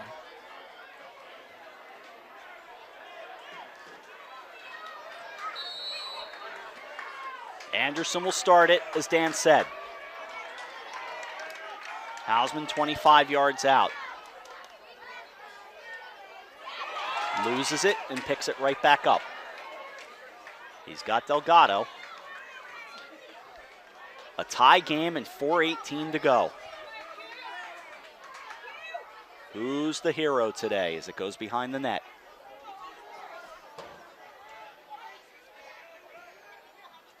Peyton Anderson. Anderson gets knocked down, jumps right back up. Anderson in close. Anderson in close, bounces it behind the net. That's a good look for him. Those are plays where he's at his best, where things are kind of scrambling, just a little unsettled, and he can create. That's where Peyton Anderson is really dangerous. It's Anderson again, but the save by Piacentini. And a loose pass out to midfield, and the ground ball picked up by Gately. Piacentini looking to start the early offense. You've seen Lawrenceville trying to push that a little more now.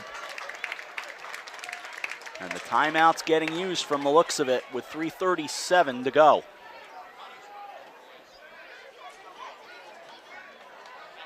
So Lawrenceville, of course, with all their weapons, has a couple of places to go, but I think it'll be interesting to see what Brunswick does with Gately here.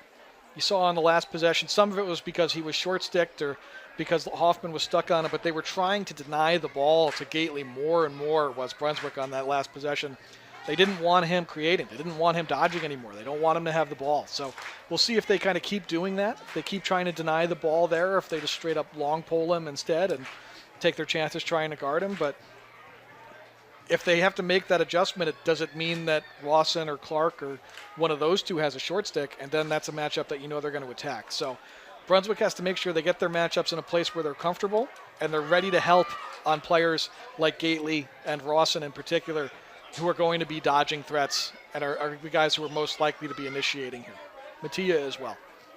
These are two schools that are not normally conference foes. Brunswick, for instance, plays for the FAA. But they are foes in hockey and lacrosse, where both teams play the very competitive high-level schedules. And here they are with 3:37 remaining in the Prep National Championship, tied at 13. Yep. Gately picks it up. It's one way to make sure he gets the ball. Gately looking for that opening. Now to Rawson. Chevette sitting inside. Over it goes to Rooney. Rooney with 3:17 remaining. He'll back it out. Still plenty of time to shoot. Charging in. Gives to Rawson and go behind the net to Mattia. Far side for Clark. That pass was high, but he plucked it out of the air. 2:55 to go and 25 remaining on the shot clock. And Gately shut off now. Plath doing a great job defensively, and the crowd responding to that. And that's turned over. That defense really responded for the Bruins. And the crowd loves it as Erdman brings it. Erdman gets around Rooney. They shoot and no. Save made Piacentini. Piacentini looking for the early offense again. Brunswick, a good job to drop ride and deny that chance for transition. But the Brunswick defense, you know, a great possession because they're basically playing 5v5 that most of that possession. They were using a player to just face guard Gately and deny him the ball. You see Erdman over there again just standing next to him. They're not going to let him get the ball. And so they're basically playing 5-on-5, and they'll see what they can do otherwise. 49 on the shot clock and under 2 minutes remaining in the Prep Nationals Championship. Tied at 13. Not sure we could ask for much more today. Mahala comes over on Rawson. Gets right back on him. Looks out to the left. Now Clark's turn. 29 to shoot. And you see Gately being used now to set some picks or to try and get free over there to see if they can create more chances for him to touch the ball. Well, they've found Gately. Gately close. It's Mattia. No. It's Brunswick ball with 1:25 to go, meaning there's 5 seconds difference between the game and the shot clock in a tie game. Yeah, Mattia kind of attacks from X there. He gets that feed, gets to where he needs to be, but misses the net. And when he is the player taking that shot coming from X, it means there's no backup. Brunswick gets the ball because they're the closest on the shot. Williams found Anderson in a timeout, I believe, coming with 1:20 remaining. Nope, nobody's going off the field yet, so not a timeout. But there is a whistle.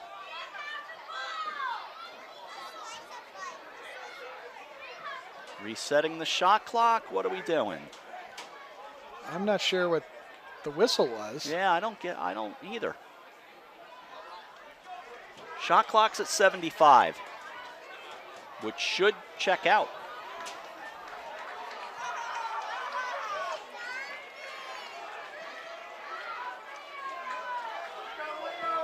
Everything fans are anxious. You see Hoffman here with the ball.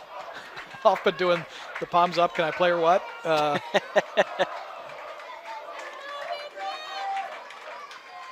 Clock is adjusted to 71 on the shot clock and 1:15 on the game clock. And that seems to be everything. Away we go. Lawrenceville's crowd letting you hear it with a cry of defense. Anderson. Lumpers on him. tied at 13 with 1 minute to go to the Prep National Championship. Anderson carrying down for an invert look here, attacking a short stick from behind the goal, waving Hoffman out of the way. He wants some room to operate. 48 remaining. How's your blood pressure right now? Anderson flips high, coming over near side. Can it be saved from going out of bounds? Yes, it can. And the touch. And it's Lawrenceville's ball. Yeah, we get the over and back there because Spies kept it in, but it just bounced along the midfield line and found its way over. And now a timeout. With 29 seconds remaining, shot clock no longer a factor, and a tie game. You can't ask for a better game than this. No, you ask really for can't. A better than this. You cannot. This is as good as it gets. So Brunswick, are we gonna stick with the shutoff kind of look for Gately, with the ball denial for Gately? The last time we tried to go with that, Gately came out of the timeout and just was the one who picked the ball up. So I would imagine he picks the ball up again. Again, you want to make sure if he's the guy you want to lean on here, he's the guy you're feeling like has been doing the best job as a Dodger and the guy who's going to draw slides and make the Brunswick defense work, then you want to make sure he has the ball. So he'd be the guy you want to pick it up. But after that, I think you want to see Rawson out there. Make sure he touches the ball too. And Chevette. And I think Chevette is the guy you want to be. If you can draw it up to go perfectly, Chevette's the guy you want on the end of it. The guy who gets the ball last and takes that shot. He is the most electric shooter on the team, and the guy who can get it off the best, even in traffic. I've rarely heard this place shake like this. Football bowl games for sure. But this is pretty phenomenal. 29.2 remaining in a 13-all tie. And the championship on the line. There might be a number one ranking on the line here. I very much agree. I think this is the matchup we all kind of thought might happen, and here it is. Back on April 12th, I'm thinking many of us said this is going to happen again, and here it is. All right, so Gately has it. He's carrying down low, carrying Erdman down low for the invert look. He's going to try again, create against the short stick from behind the goal, where it's harder to slide to an attacking player. Gately. Erdman on him, 10 seconds remaining. Working around. Gately stops, turns, he's close, throws it. No, it's blocked and saved. Saved by Williams and the home run pass, and we're going to overtime. Gately got what he wanted. He got himself to an invert look against a short stick defender, created, even got inside. Was able to kind of try and put that ball low. Tucker Williams dropped down and was all over it. Smothered it.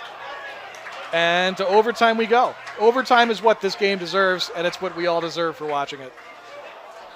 What a game. 13-all. And so out of overtime here, to start, obviously the face-off is massive. You know, you want to be the team with the ball first because overtime in lacrosse is sudden victory. First team to score wins.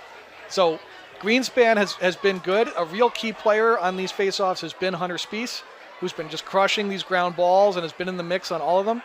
I think, I wouldn't be surprised to see maybe a double pull kind of look or try and do something to try and make this face-off a bit of a mess. But look, Lawrenceville's won their share too.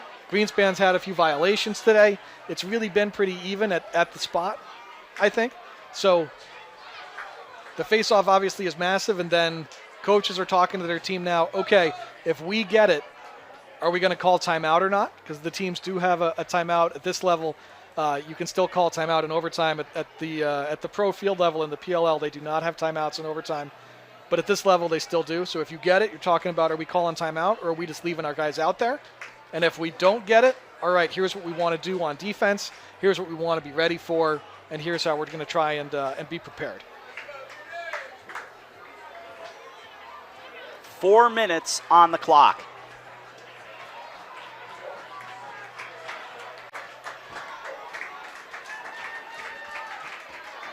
I think a few people tried to make their way out of the stands just to get near the wings of the field, either to celebrate or sprint to their cars to get out of here. Yeah, the place is still packed. There's not too many seats left. The fence is pretty lined, but here we go. Simone and Greenspan.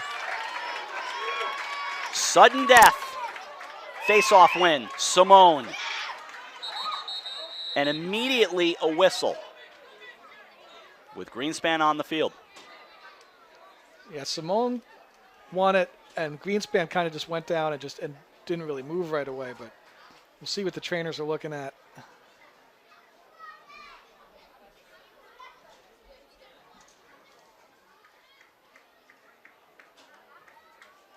Will Perkins for Brunswick, serving as trainer, trots out. I believe Mark Strelekis is right there as well. David Bruce also. 3:55 remaining in overtime. It looks like he's sitting upright.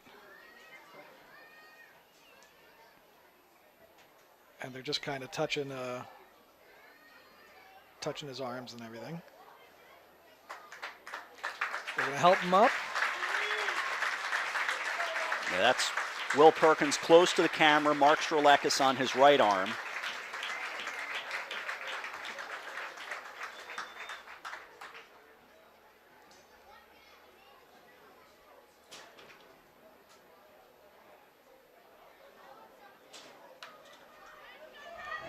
Walk him off the field toward the locker room. They're not going to take him back to the bench. They're going straight to the locker room with him. He looks like he's walking okay now. We hope he's okay. He has left it all out there today, so you hope this is nothing major and nothing serious for Greenspan.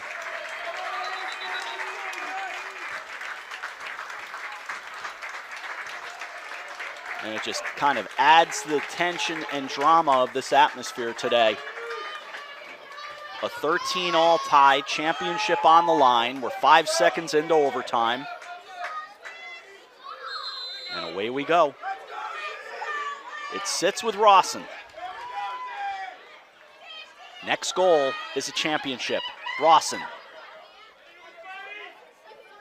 Gately still being shut off. He's just being followed and face guarded everywhere. So you can use him as a picker, or you can use him to pick somebody away from the ball.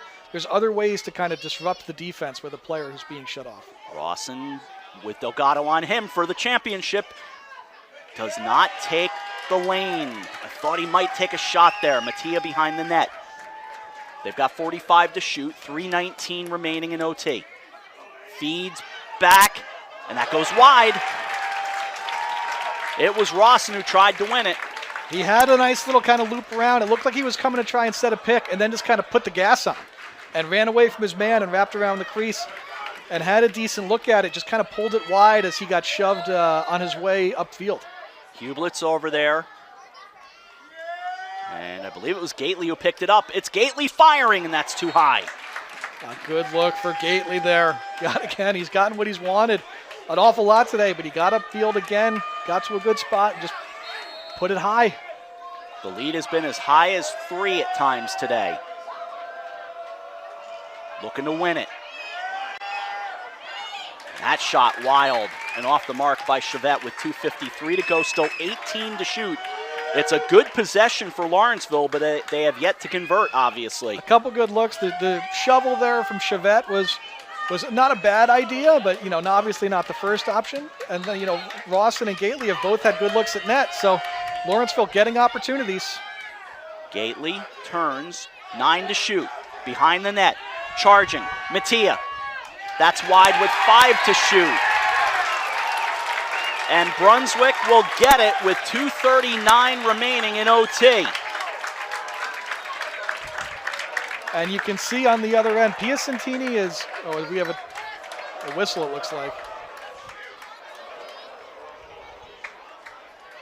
So a break with 2:39 to go. A timeout called here. I'm going to imagine it was Lawrenceville using a dead ball timeout here to set a ride up. Unless Brunswick wanted to use their timeout to set up a clear. Usually in overtime, you would use your timeout to try and, once you get to your offensive end, set up the play you want, the look you want, and try and get your best option at goal. But Lawrenceville using a timeout here wouldn't be unusual since they've already had their, had a possession. And they want to make sure that their ride is set up and organized, and they don't get kind of a chaos lacrosse kind of happening as they try and ride the ball off of a quick situation.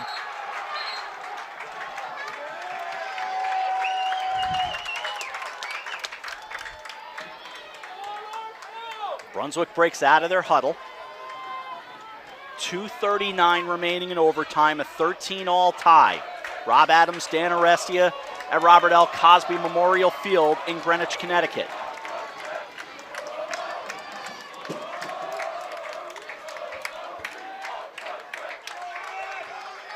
It'll start with Hoffman. Hunter Spiess to his right. He'll leave it for Spiess. And now give it to Williams.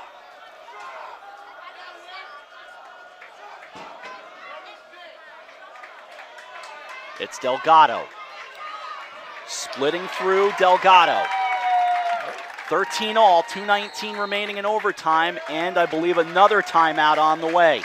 Yep. So that was Lawrenceville's timeout to try and set a ride up. And you wanted to make sure you saw Brunswick come out of it with Hoffman picking the ball up to force them to use two players, to force Lawrenceville to use two players to guard the ball. And then from there, Lawrenceville is able to just kind of move it, Brunswick is able to move it, use the goalie. Ultimately, you find Delgado, who with his athleticism, it just kind of becomes the punt return clear, and he gets it over. But at this point now, you get it clear to their end. They're going to call a timeout. And Greenspan coming back on the field, trotting out, and the crowd really responding to that. Great sight. Big cheer for Greenspan, who runs back out on the field. Yeah. So happy to see him running across the field and that he's okay. He does not have his helmet or gloves or stick with him, so it looks like his day would probably be over. Should we need another face-off in this one, if we have another overtime? But in that case, the Bruins can turn to the sophomore, Aiden Diaz-Matos, who has played extensively at times when called upon. Brunswick's trying to make sure, nothing against Aiden, but that we don't need his services the rest of the way here with that's fair. With this timeout that they called. So Lawrenceville played their first game on March 17th, Brunswick on March 25th, and here on May the 21st, it all comes to an end. And Hoffman loves this. This is him going to where he's comfortable. He's going to go up top with a good run at net. He is so explosive and so fast downhill. He can create separation so quickly. He'll be looking to just create, draw a slide, and then see what he has. Hoffman trying to make this place explode. 20 yards out. He feeds. It's Wolfram. So 1:54 remaining. Little mumbo look there from the Bruins to try and move their shooters inside to the outside, see if any of them came open, but none did. Hoffman for the championship. Bounces down, sits right out in front. It's scooped up by Piacentini. Feeds back to Manley. 1:37 remaining in overtime. The charge by Morrow. Clark with 1:24 to go.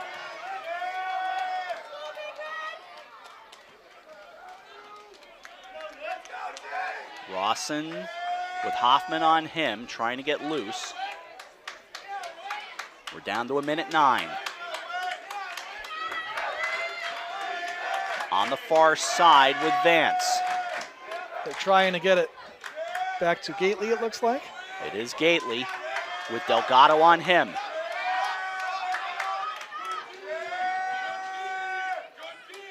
Gately backs it out.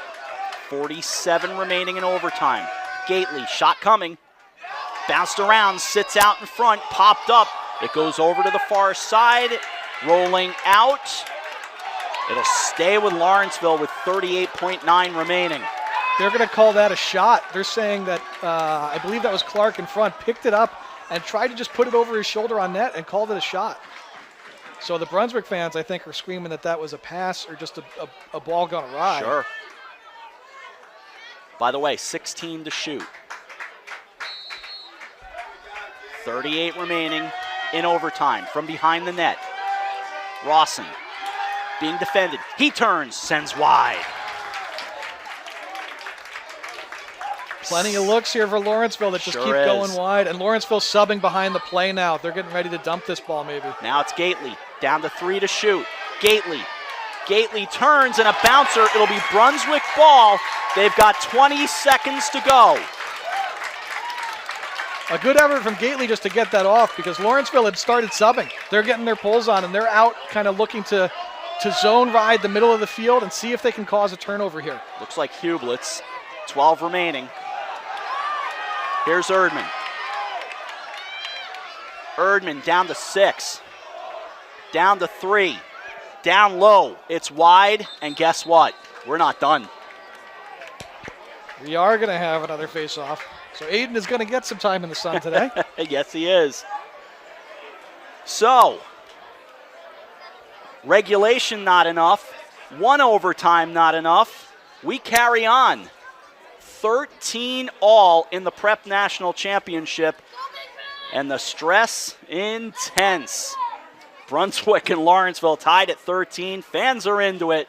Glad you're with us as we all kind of try to catch our breath here in Greenwich, Connecticut. And we'll see what this face-off ends up looking like. As we said, Greenspan, hurt on the last face-off and had to go to the locker room. Came back out, but he did not have a helmet or gloves or his stick with him.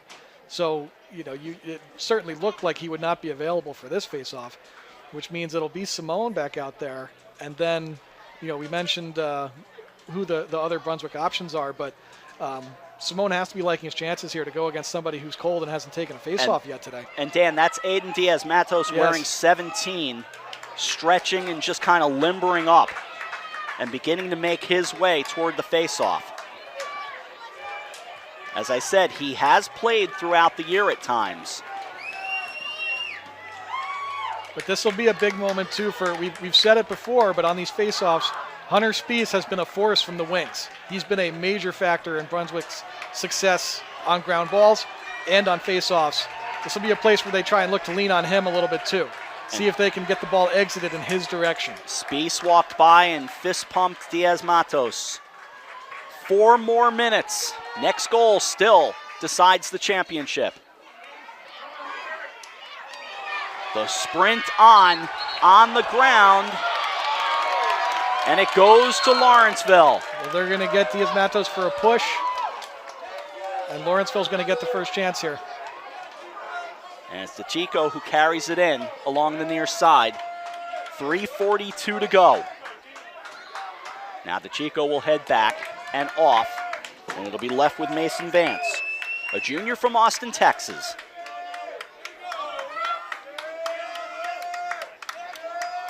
And Tomas Delgado, the senior heading to Duke, is right there. Vance sprinting.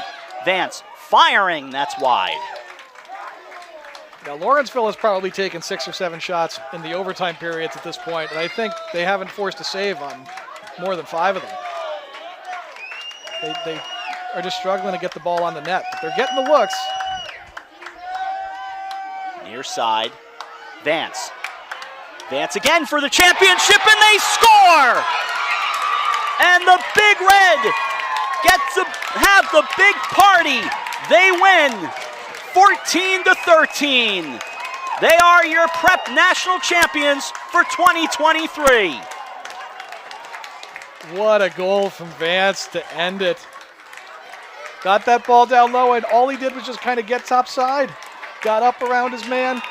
Brunswick has been slow to slide for most of the day, eager to hold their matchups, trusting their individual defenders, trusting Tucker Williams.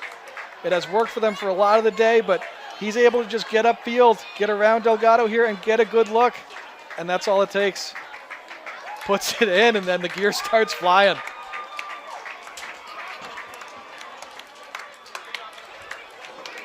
(14-13) the final score, and the Prep National Championship goes to Lawrenceville. After being down 3 goals twice in this game, and that's a credit to Lawrenceville. They weathered a big-time storm in that first half from Brunswick and just kind of called back to that Piacentini save right before halftime. Exactly. And just how big of a play that was in that moment. We said at halftime, boy, that was huge. It's kept it 3 goals instead of 4 goals, and kept that run from blossoming into this much bigger bit of a steamroller, and it sent Lawrenceville into the halftime locker room on a high, saying, "Hey, our goalie bailed us out. Let's do this." Brunswick kind of robbed them of having that big juice at halftime because they had just watched a great look at stuff. So I look back at that save as one of the major plays of the day. And, for Lawrenceville, they win it today. This means that, it'll be a stunner if they don't finish the season somehow ranked number 1 in the country. So this is a national championship, it looks like, for them as well. And just a special game. This has been both years now, 2 years of this. This has been some exceptional lacrosse that we've seen here at Prep Nationals. For Brunswick, an easier victory last year. For Lawrenceville, obviously taking double overtime to pull it off this year. And for Mason Vance, you're living out the dream that every kid has fired that last shot, whether it be in basketball, the shot in overtime in hockey, the walk-off home run, whatever it is. We've all lived that dream, and Mason Vance gets to have it here today. Yeah, we've all done the run around in the driveway or the yard, counting down the 3-2-1 to ice it, and Mason Vance is the one who gets to enjoy it. I think you saw special games from a lot of players today. Obviously, Vance is going to be the hero with the game winner. I think you have to mention Connor Gately's performance for Lawrenceville today. He was exceptional. He was a real catalyst for them in the second half.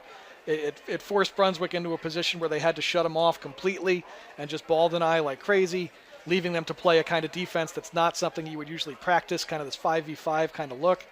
So I thought Gately's play was excellent. Piacentini with that big save before half, and then a number of big saves in the second half as well, was really exceptional. And I thought Morrow played a very good game on defense. I thought he was very, very impressive. So Lawrenceville, all their stars sort of came to shine today, and they played like they played like the best team in the country. They weathered a storm from a very worthy challenger, from an excellent Brunswick team who spent time also ranked as the number 1 team in the country, and fought their way back for an OT win. And for Brunswick, that very difficult handshake line as they make their way down. And Greenspan's in the middle of it. He's kind of favoring the one arm, so being very careful as he shakes hands with everyone. But the sportsmanship pretty good, considering this has become a little bit of a rivalry. Second year in a row that they've met. And now each team has won a Prep National Championship here. And for Lawrenceville, they love coming here and playing. They seem to win a bit on this turf, at least in 2023. And nobody else does that. It is not easy to come here and win. So credit to Lawrenceville again. Winning on this field twice this year is remarkably difficult and a testament to just how good of a team they are. And as we wrap up, by the way, the trophy is still sitting over there. No one has handed it to them yet. So the hardware still has yet to be handed out, but we'll begin to wrap things up. It's a wonderful opportunity to be able to broadcast this game and work with a friend of mine like Dan. Just a great joy to be here today and watch, honestly, some of the best lacrosse we see throughout the year. Yeah, this is if you're watching the NCAA D1 quarterfinals today, there's maybe a half dozen, maybe 10 guys on the field today who are playing on those teams next year, who committed to the schools that are playing for championships at the college level. There were guys on this field last year at Prep Nationals. You saw Brooks English scored a hat trick for Hopkins in the NCAA tournament this year. So the level of play you get at this event is something that makes it. I would come here, every year, as long as they have it, as long as they'll have me. I will be here to see this event happen. You see the joy on the faces, and obviously it's just such a special event, and the caliber of player and the caliber of athlete is second to none. So it's Rob Simone carrying the trophy, the face-off specialist, bringing it over to the near side to wave to his family and celebrate. It's a wonderful scene to watch these players celebrate, and I know for the Bruins, their hearts are kind of sunk right now, but they've had a wonderful year in their own right. They finish at 13-4. For Lawrenceville, 19-1. They won 18 in a row, and they slayed the Brunswick Bruins twice, including in overtime of the Prep Nationals Championship. Well, friends, that'll do it from here in Greenwich, Connecticut at Robert L. Cosme Memorial Field. Your final score, Mason Vance in double overtime, beating the Brunswick Bruins. For Lawrenceville, they win by a final score of 14-13. We congratulate the Big Red, and all of a sudden, we say that'll do it, and see you again next season. It'll be football season before we know it. Congratulations to all the graduates. Enjoy your summer. Congratulations to all the commitments. For Keith out to my right directing and making it all look beautiful, for Gus up top, for Dan Arestia, I'm Rob Adams saying so long from Greenwich, Connecticut. You've been watching the 2023 Prep Nationals Championship, production by Local Live out of Stamford, Connecticut. But from here in Greenwich at Cosby Field, have a great Sunday. Good night, everyone.